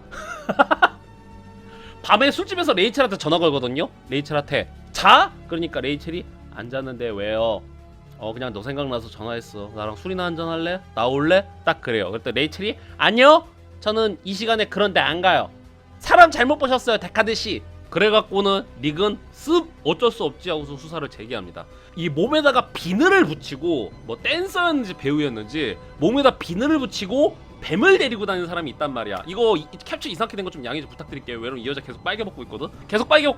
댄서 중에 스트립 댄서 중에 몸에다가 비늘 같은 거 붙인 다음에 목에다 뱀 걸어놓고서는 하는 사람이 있단 말이야. 그래갖고는 요 사람이 사진 속의 여자로 추정이 되는 거야. 그래갖고 릭 데카드가 여기서 연기 볼만하죠. 세상 귀찮은 연기 한단 말이야. 세상 귀찮은 연기 하다가 안녕하세요 저는요 전국 그 조합에서 나왔어요 이럽니다. 예? 전국 조합이요? 왜요? 아니 변태 새끼들이 많아갖고 여기다가 구멍을 뚫어갖고 몰카 같은 거를 둔다던가 하여튼 뭐 그렇거든요. 그래서 제가 그 검사하러 왔어요 이럽니다. 그러니까 에? 그런 미친 개 사이코 새끼들이 있어요? 세상은 넓고요 변태 새끼들은 많으니까요. 그래서 제가 여기 대기실 있죠? 대기실에 그 몰카 같은 거 있는지 제가 찾아볼게요. 그러니까 뭐 알아서 찾으세요 하고서는 대놓고 옷을 훌렁 벗어. 그리고서는 샤워를 합니다. 자 그러고 있는 사이에 릭 데카드가 요 비닐 욕조에서 찾았던 비닐이랑 똑같은 비닐이 이 여자 옷에 있는 거야. 그러니까 요 여자가 그 안드로이드랑 관련이 있나 보다 딱 감지를 합니다. 그래갖고 이 여자 검사를 한번 해야겠다 그러고 있는데 여자가 목욕을 하고 딱 나옵니다. 여자가 목욕을 하고 나왔고 뭐 찾았나요? 아니요 그건 없고요. 그 다음에 검사 한 번만 하려고 그러는데 그런가요? 하고선 어떻게 야 여자가 딱 벗은 상태로 자 제 등 좀 닦아주세요 하고선 수건을 딱 줍니다. 니가한테. 그래갖고는 에? 하고선 수건을 받는 사이에 어떻게 여자가 당수 풍주 당수 딱 해버려. 그러니까 당수 맞고 오호호 해갖고 자빠집니다. 칙살나게 얻어 터져. 그래갖고 이제 사람들이 얘기하는 게 릭 데카드가 사실은 레플리칸트 아니냐 사람들이 막 그런단 말이야. 근데 정면으로 반박되는 것 중에 하나, 뒤지게 얻어 터짐. 레플리칸트한테 여자 레플리칸트든 남자 레플리칸트든 그냥 뒤지게 얻어 터짐. 그러는데 이게 무슨 레플리칸트야. 레플리칸트가 인간보다는 저기 신체 능력이 더 뛰어나다 그랬죠? 그냥 인남캐처럼 개쳐맞습니다. 여자 레플리칸트한테 뒤지게 얻어 터진단 말이야. 울 때 존나 얻어 터져. 그러다가 요 레플리칸트의 동료들이 온 거야. 그러니까 레플리칸트가 그냥 도망갑니다. 근데 그냥 도망 안 가죠. 산성비가 내리잖아. 그래서 이게 란제리만 있고 그 위에다가 투명한 그 우비를 입고서 도망갑니다. 투명한 우비를 입고서 도망을 가요. 주변에 친구들이 와갖고 릭 데카드가 추격을 하죠. 총 가지고 추격을 하는데 못 잡아. 왜 그러냐면은 이게 메트로시티라서 사람들이 존나 많으니까 사격각이 안 잡히는 거야. 그리고 안 되겠어 쏩시다 하면 중간에 버스 지나가. 그래서 사격각이 안 나온단 말이야. 자, 그랬는데 누가 봐도 자빠지기 좋은 곳으로 여자가 가죠. 누가 봐도 여자가 자빠지기 좋은 곳에서 사격각을 딱 잡아준 거야. 그래갖고는 안 되겠어 쏩시다 빵야 써갖고는 요 여자 안드로이드에 총이 맞는데 이 장면 다 비주얼이 씨발 미쳤죠 여러분? 요거 뭐야 이거 뭐 매대인가? 하여튼간 유리 진열대에 여자가 도망가다가 총을 맞아갖고 유리를 깨갖고는 자빠지거든요 이렇게? 근데 여기 유리에 빛이 산란이 되는 것들이라던가 이게 아 씨발 미쳤어. 옆에 마네킹도 그렇고 레플리칸트는 인간이 아니다라고 주장을 하잖아. 근데 뭐야 옆에 마네킹이 있어. 그리고 여자가 이 저기 유리 깨지면서 네온 사인 속에서 총 맞아 죽거든요. 요 장면이 존나 길게 나와요. 근데 이게 음악도 그러니까 이 씨발 미친데니까 이게 이 장면 진짜 길게 보여주는데 그 반젤리스 음악이랑 그 다음에 요 조명이랑 그 다음에 슬로우 모션이랑 미쳤음 비주얼이. 여자가 도망가다가 나체의 여자가 도망가다가 뒤에다가 총 맞고 죽은 거거든요. 그러니까 굉장히 불쾌한 장면이란 말이야. 레온 있죠 레온. 처음에 패드립 들어갖고는 바로 총 갈겼던 걔가 요 여자랑 그 친한 사이였단 말이야. 같은 모델이었단 말이야. 그러니까 보고서는 이 장면을 기억할 것입니다. 이 사실을 기억할 거야. 얘 때문에 죽은 거죠. 그래갖고 얘가 그 장면 보고서는 헉 하는데 주변에 경찰들이 몰려드는 거야. 경찰들이 몰려드니까 당장은 못해. 그래갖고 어떻게 릭은요 여기서 갑자기 술 마시러 갑니다. 경찰들이 이제 그 레플리칸트를 수습하는데 릭은 갑자기 옆에 있는 선술집 가갖고 술을 마셔요. 근데 왜 그러냐면은 이게 적이라서 그런 것 같아. 그 술도 칭따오로 마시거든요. 양꼬치엔 칭따오. 되게 무방비하진 않죠. 씨발 당수 맞고 뒤질 뻔했는데 무방비한 여자를 도망가는 여자 등 뒤에다가 총을 쐈잖아. 그러니까 이제 거기 그것 때문에 되게 뭐 죄책감을 느꼈는 거지. 하여튼 뭐 불쾌한 감정이 느껴졌나봐. 그래갖고는 그 감정을 잊으려고 술만 한 잔 땡기려고 딱 그래갖고 이제 또 나오죠. 가프가 또 나옵니다 여기서. 양꼬친 칭따오? 그런데 양꼬친 없어 새끼야. 그 다음에 딱 주변에 뒤돌아보니까 저기가 없는 거야. 종이가 없는 거야. 그러니까 가프가 또 종이 접기를 못하는 거야. 그럼 전 종이를 찾으러 가도록 하겠습니다. 딱 서장님이 나옵니다. 야 정말 릭 데카드 대단해. 투입하자마자 말이야 안드로이드 한 놈 컷하고 나머지 실마리도 찾아야 되지. 자네 정말 대단해. 앞으로 4명 남았구만 4명. 약간 이런 식으로 얘기를 해요 요 서장님이. 그랬더니 릭이 뭐라 그러냐면은 에? 무슨 소리예요? 3개 남았지 무슨 4개예요? 아이 4개야 4개 그러는 거야. 에? 아니 3개 남았지 왜 4개 남았습니까? 그러니까 야 그 타이레사 갔을 때 그 레이첼이가 뭔가는 기집애 만났다며. 걔 안드로이드 걔가 레플리칸트래. 그래갖고 실종됐대 걔도. 야 고년고거 레플리칸트인 거 어떻게 알았대? 역시 릭 데카드야. 영웅적인 쾌거였어. 막 이럽니다 소장님이. 자, 그 얘기를 하고 있는데 저기 뒤쪽에서 레이첼이 그 현장을 본 거야. 레이첼이 신호등 건너편에서 그 현장을 본 거야. 여자 안드로이드로 총 쏘고 그 다음에 레이첼 고년고거 레플리칸트야. 자네 그것도 잡아야 돼 그런 거야. 그래서 아까 전화했을 때 레이첼이 전 그런데 안 가요. 딱 이랬는데 온 거야 현장에. 뭐야 릭이 어머 잠깐 레이첼 기다려 하고서는 레이첼을 탁탁탁 쫓아가는데 요요요 시발놈 잘 걸렸다. 릭이 레이첼을 따라가는데 갑자기 이제 레온이 난입하죠. 레온이 나타나갖고는 감히 우리의 우비녀를 죽여? 존나 팹니다. 그래갖고 또 존나 더 터져. 아까도 뭐야 우비뉴한테 울 때 쳐맞고선 존나 더 터졌잖아. 이번에는 레오나한테 얻어 터져. 그래갖고 자 어떻게 죽여줄까 이 씨부라이 새끼. 그래갖고는 이제 세상이랑 작별을 해라 해갖고 그냥도 안 죽이죠. 목 졸라서 죽이는 게 아니라 어떻게 하냐면은 얼굴 딱 잡고서는 엄지손가락으로 눈깔 찌르려 그럽니다. 엄지손가락으로 눈깔 찔러갖고 이제 죽이려고 그러거든요. 그러고 있는데 레이첼이 갑자기 딱 나타났고 쏠 수 있어 쏠 수 있다고 타당탕탕 해갖고 레온 대가리에다가 총알구멍 내놓고서는 이 릭을 살려줍니다. 레이첼이랑 집에 와갖고는 씨발 칼 데 없어요 나 여기 살게 해줘요 하고서는 릭의 집에 레이첼이 일단 있어요. 그래서 여기서 촬영을 하나 잘못한 게 있습니다.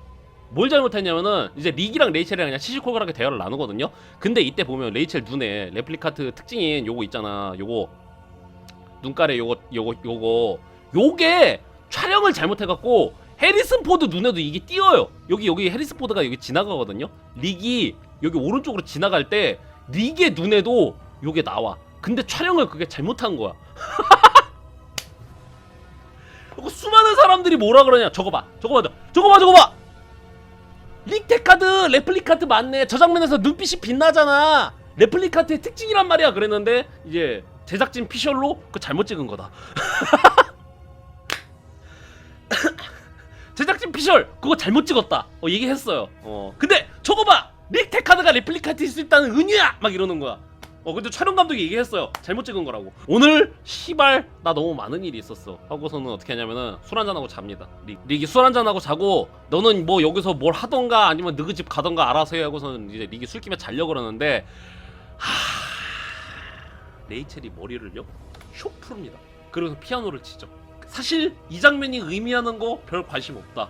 효령이 존나 예쁘다. 이 세상이 아닌 머리를 하고 있다가 머리를요 효령이 이렇게 딱 풀거든요. 레이첼이 풀거든요. 와 존나 예뻐. 이 상태에서 피아노 치거든요. 옆에 릭이 딱 앉죠. 오 제법인데 피아노 잘 치는데. 그러고서는 볼에다가 뽀뽀를 쪽 해요. 볼이 아니죠. 정확히 말해서 귀죠. 이 변태 새끼. 귀에다가 뽀뽀를 하니까 레이첼이 받아줘. 하응 하고 받아주다가 갑자기 탁 일어납니다. 안돼 변태 치안 말미잘하고서 레이첼이 딱 도망을 가요. 그러더만 릭이 딱 따라가갖고는 어떻게 하냐면 딱 잡고서는 사랑하잖아 너도 날 원하잖아 딱 그럽니다. No stop 레비오사 No 데커드 stop. 뭐야 릭 데커드가 뽀뽀를 딱 하니까 레이첼이 안 돼요 난 그런 여자 아니에요 하고 도망간단 말이야. 근데 릭이 따라갑니다. 릭이 따라가갖고는 자 뽀뽀해달라고 얘기해줘 원하고 있잖아 딱 얘기를 해요. 릭이 딱 그러니까 레이첼이 진짜 수치스러운 표정 지면서 아니 안 해줄 거야 딱 그래. 응? 말해 뽀뽀하고 무슨 생각을 했지? 말해 무슨 생각을 했지? 아무 생각 안 했어. 나한테 뽀뽀하고 싶었잖아. 뽀뽀해달라고 얘기해봐. 뽀뽀해주세요 얘기해봐. 안돼 이러는데 얘기하라니까 딱 그래서 이렇게 다그칩니다. 그러니까 여기서 레이첼이 뽀뽀해줘요 뽀뽀를 바래요 이렇게 레이첼이 얘기해요. 그랬더만 뽀뽀 키갈. 요 장면이 뭐야? 이 장면이 그거죠. 이 장면이 그 뭐야 헤이트 씬이라고 불리죠. 배우들이 왜 해리슨 포드가 너무 거칠게 이 숀영을 너무 밀어버리는 바람에 숀영이 실제로 멍들고 다쳤대요. 그치 귀하게 자란 내가 이런 남자를 만나도 될까? 존나 히토미 같은 장면이야. 세바스찬이랑 프리스랑 지금 같이 지내잖아요. 이게 로이 베티가 도착을 하죠. 로이 베티가 도착을 해갖고 이 장면도 존나 웃겨. 이 장면도 존나 웃겨. 왜? 세바스찬은 살짝 프리스한테 관심이 있었던 것 같아. 그랬는데 프리스가 적이거든요. 프리스가 성적으로 사용되는 레플리칸트거든요. 그러니까 남자를 달달 볶는 법을 알아. 세바스찬은 살짝 프리스를 좋아했던 것 같아. 근데 뭐야 저희가 도착을 한 거야. 로이 베티가 도착을 하니까 둘이 진하게 키스부터 갈기죠. 프리스랑 로이랑 진하게 키스부터 갈기니까 그때부터 세바스찬 동공이 찢은 그래서 이거 뭐야 그 빵 셔틀 앞에 일진들 같으니까 난 이 장면 그런 거 같았어.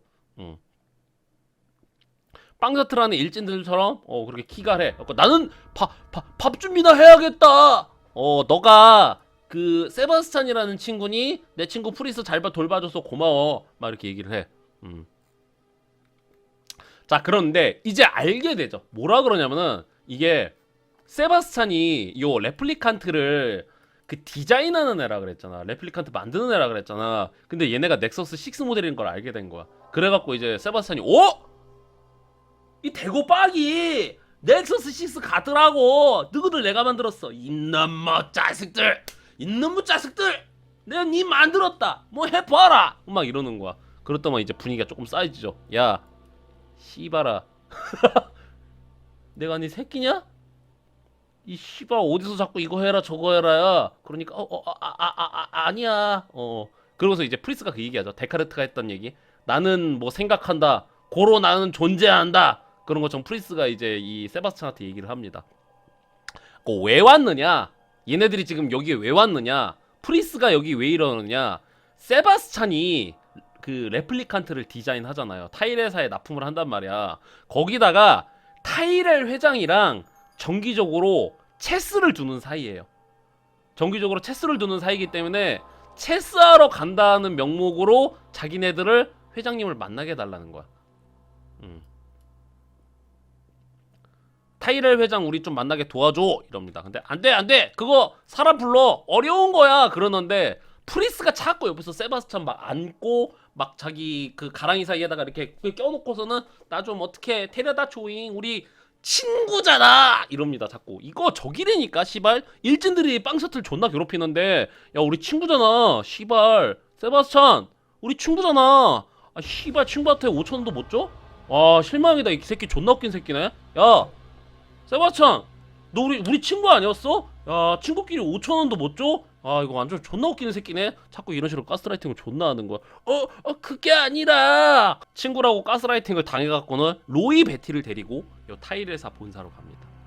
타이레사에 가갖고는 이제 세바스찬이 타이렐 회장이랑 전화를 합니다. 회장님 제가 회장님을 박살낼 특별 계책을 가져왔습니다. 딱 이래요. 타이렐 회장이 자고 있다가 어떻게 할 건데? 퀸으로요. 룩을 잡아보겠습니다. 이러는 거야. 퀸으로 룩을 잡아보인다고? 이 새끼 뭐지 이거? 오 씨발 야 올라와. 자 어떻게 할 건데? 퀸이 어느 쪽으로 이동하고요? 뭐가 어느 쪽으로 이동합니다. 오 뭐야 이 새끼 이거 평소랑 하던 거랑 다른데? 하는데 옆에서 로이 베티가 훈수도 주고 있어. 비숍을 어디로 이동해? 퀸으로 어디로 이동해? 그래갖고 막 훈수 두고 있단 말이야. 자 그래갖고 야 이 새끼 뭐야 이거 새로운 방법인데 빨리 내 방으로 올라와. 그래갖고는 세바스찬이랑 요 타이렐 회장이랑 만납니다. 그리고 로이 베티도 만나요. 로이 베티도 만나갖고 아버지라고 하는데 이거 판본마다 다르죠. 파더라고 하는 경우도 있고 퍼커라고 하는 경우도 있습니다. 뭐 그건 알아서들 판단하시고. 자 그래서 요 로이 베티가 드디어 자신의 창조주와 만납니다. 그러고서는 이제 뭐야 너 뭐야 나 안드로이드 1세 아버지 딱 이래요. 그래서 왜 왔어? 내가 뭘 도와줄 나에게 뭘 원하니? 아니 사실 나는 근본적인 걸 원한다. 내 수명을 늘려다오라고 이제 로이 베티가 타이렐 회장한테 얘기합니다. 그러니까 얘네들이 이 지랄 왜 한 거야? 안드로이드의 수명은요. 그러니까 안드로이드 레플리칸트의 수명은 4년이야. 그리고 요 로이 베티는 얼마 안 있으면 죽어. 수명이 거의 다 했단 말이야. 그래서 나 너무 억울해. 콩 나 너무 억울해. 사람과도 같은데 수명을 좀 늘려주십시오. 왜 우리 몇 년밖에 안 사는 거야? 그래서 막 물어봐요. 그건 말이지. 너희들은 내가 노력을 했단다. 너희들은 나의 완벽한 창조물이야. 이렇게 얘기를 해요. 아니 그거 말고 이거를 단백질을 이렇게 해갖고 이렇게 하면은 수명이 안 일어나나? 해봤어 이 새끼야. 이 새끼가 나 지금 해봤는데 그렇게 되면 아예 복제 자체에 문제가 생겨. 그렇다면은 거기다가 모시기 요법을 하면 안 되나? 그것도 안 돼. 내가 할 만큼 한 게 4년이야 이 새끼야. 응? 너희들 내가 수명 늘린 게 4년이란 말이여 라고 이 타이렐 회장이 얘기를 합니다. 그러고서 타이렐 회장이 뭐라 그러면 야 생명이라던가 뭐 그런 것들은 불과도 같아. 밝은 불은 빠르게 꺼지는 법이야. 연비가 안 좋으니까. 너 로이 베티 너를 비롯한 레플리칸트들 있지? 너희들은 임마 걸작이야. 너는 밝게 빛나는 불이야. 너는 지금 다른 사람들보다 훨씬 위대한 업적도 세우고 넌 정말 특별한 녀석이야. 대신 빨리 꺼지는 것뿐이야. 임마 받아들여. 남은 삶을 의미 있게 살아. 그러니까 응? 지금 웬만한 어중이떠중이 인간보다 너가 훨씬 더 훌륭하고 완벽해. 그리고 많은 업적을 이뤄냈어. 이렇게 얘기를 합니다. 그래서 그 내가 할 수 있을 만큼 다 한 거거든. 그냥 죽어. 그냥 남은 인생 다시 되돌아보고 받아들여. 이렇게 얘기를 합니다. 일단 로이 베티가 굉장히 죽상이 되죠. 근데 이게 몰라요. 인터뷰를 보면은 일부러 4살로 만들었다가 나와. 그리고 아까 그랬잖아. 서장이랑 얘기를 할 때 뭐라 그랬어. 서장이랑 얘기할 때 일부러 수명 4년이라 그랬어. 얘네가 4살 넘어가면은 그때부터 감정이라는 게 생기고 반항심이라고 생긴다 그랬잖아. 4살에 죽는단 말이야. 그게 몰라.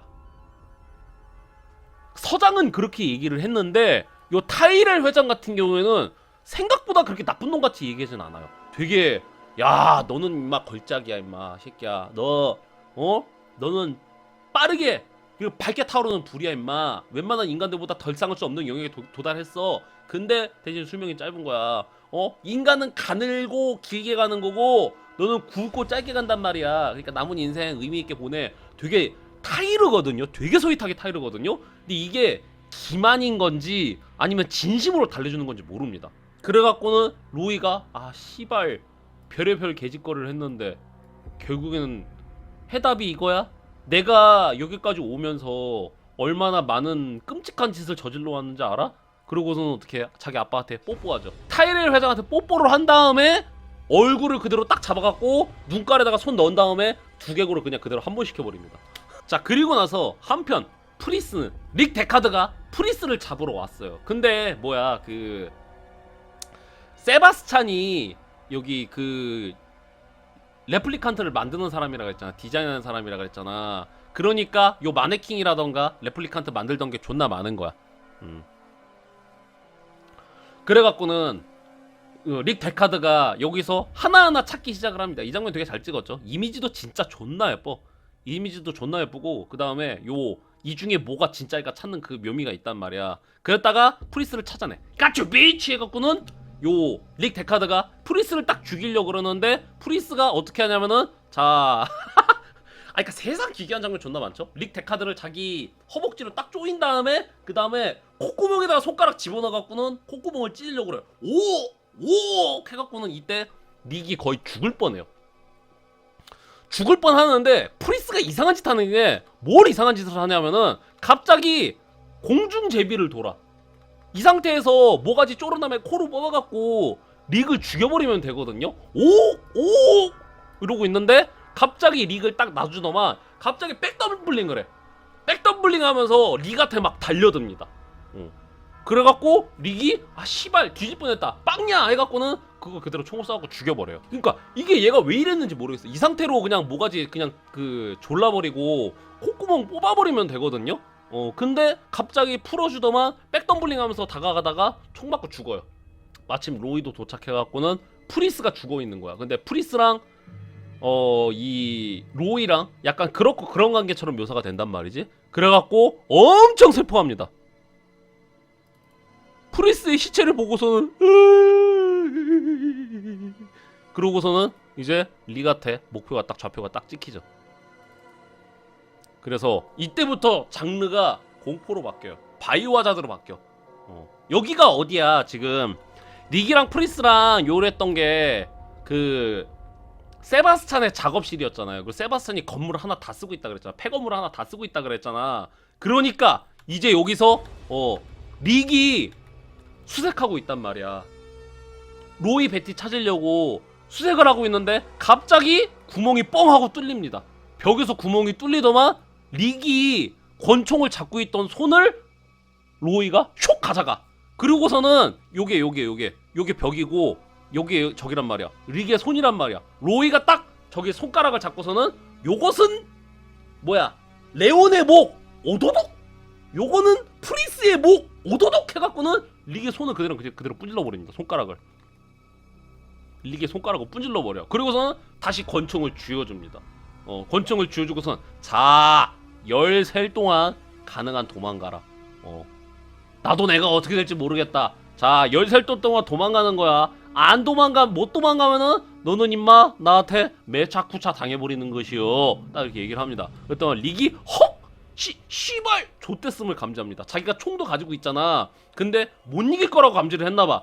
넌 이제 잡히면 뿅뿅인 거야. 해병대 전우회라고 알고 있어? 난 전투형 안드로이드지.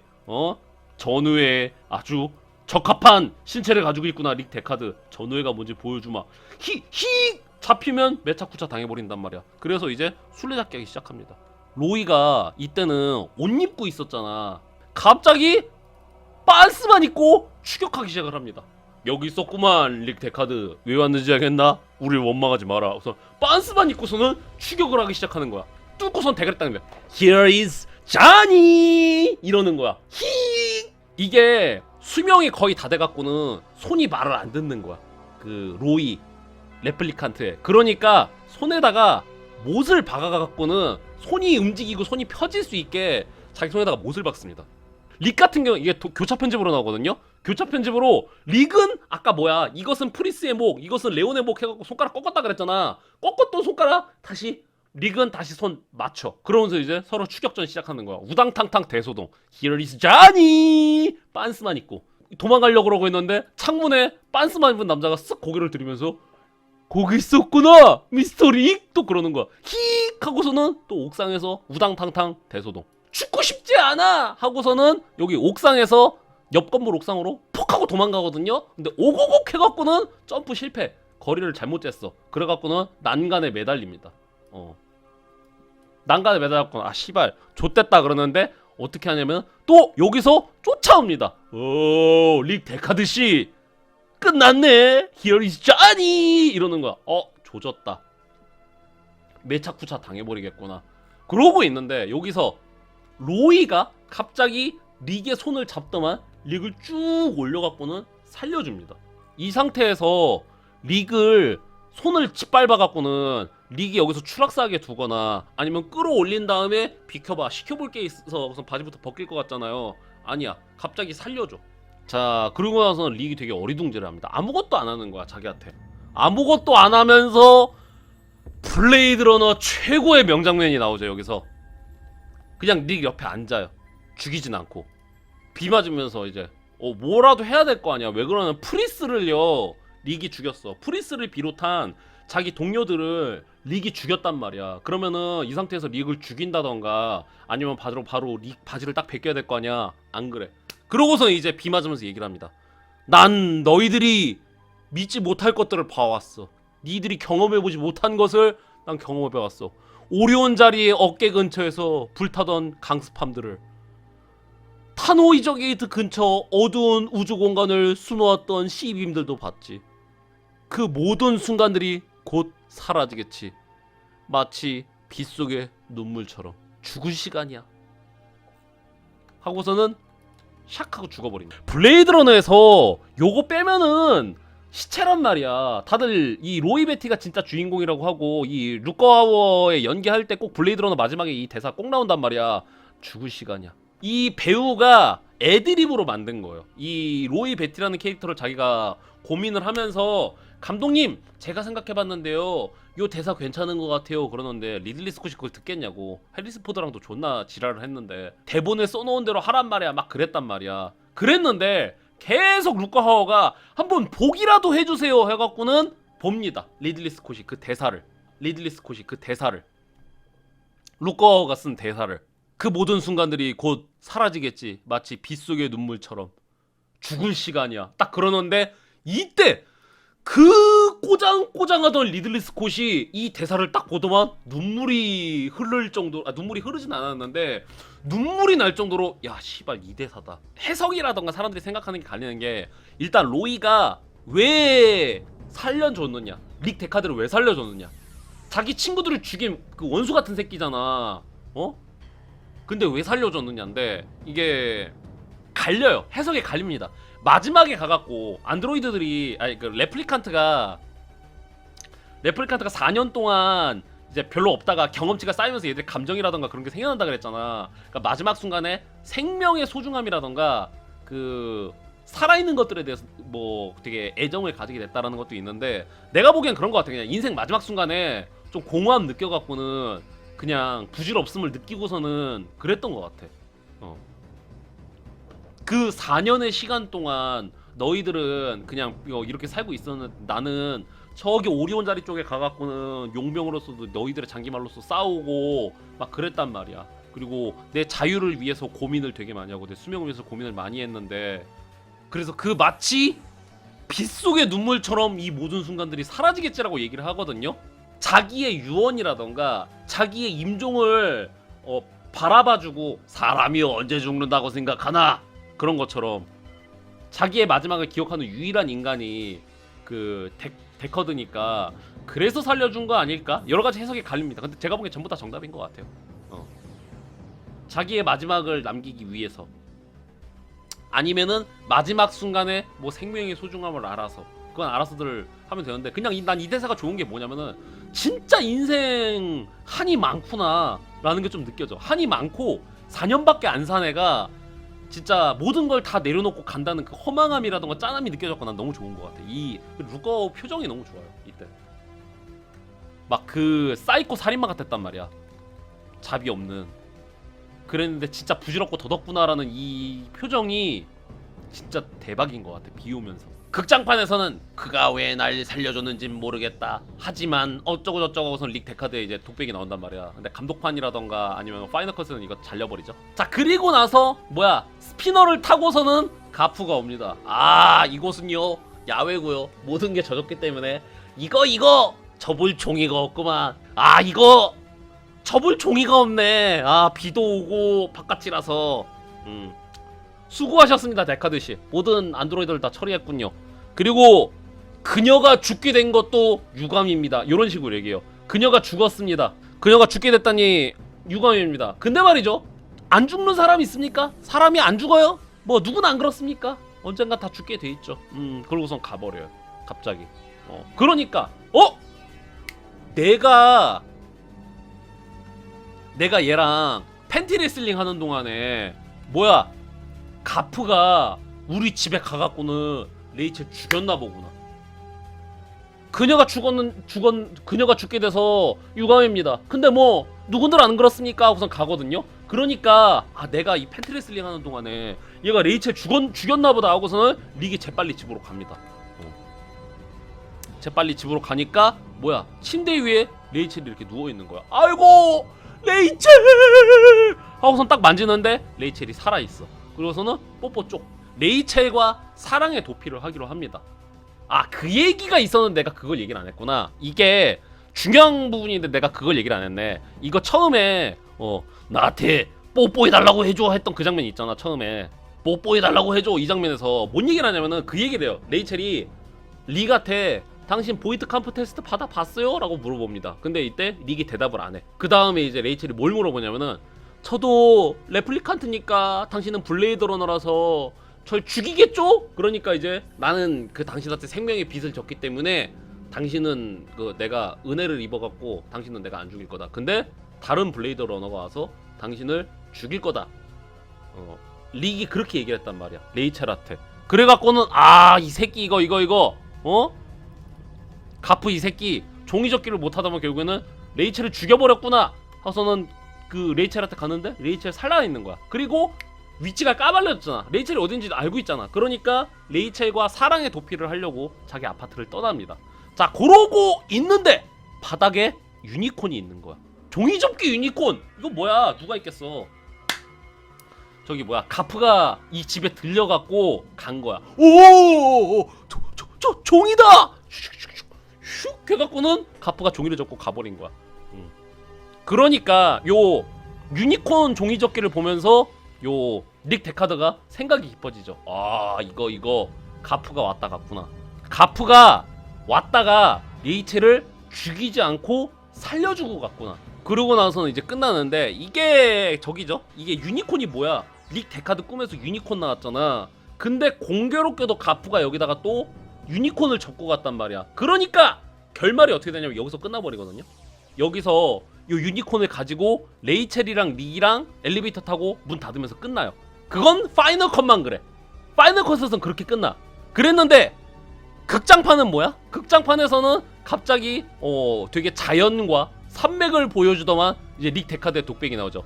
레이첼은 특별히 만든 넥서스 7 모델이라서 다른 레플리칸트보다 오래 사는 모델이었다. 다른 애들은 4년을 사는데 그렇지 않다. 나는 그녀와 함께 사랑의 도피를 할 것이다잉 하고선 가버려요.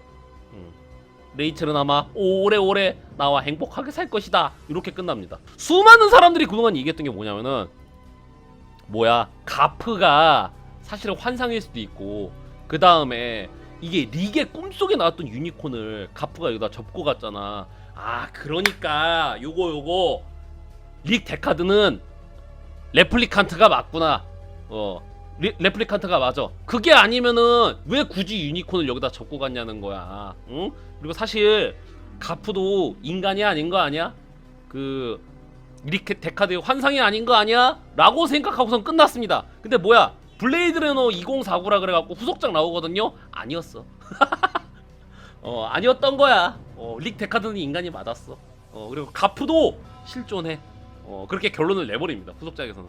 아니 액다님 아까 해석 얘기하고 엔딩도 그러고 별 내용 없는 것 같은데요? 오늘 설명이 왜 이렇게 횡설수설합니까? 실제 내용이 이래. 그래서 알아서들 판단하면 돼요. 블레이드 러너는 뭔가 이해하려 들지 말고 느끼는 영화입니다. 블레이드 러너는. 자, 그래서 액다의 사이버펑크 특집, 오늘 이제 블레이드 러너에 대해서 알아봤고요. 다음 시간에는 이게 계속 이제 본격적인데 사이버펑크의 비주얼은요 블레이드 러너가 완성을 시켰습니다. 하지만 사이버펑크의 플롯은요 블레이드 러너가 완성시킨 건 아니에요.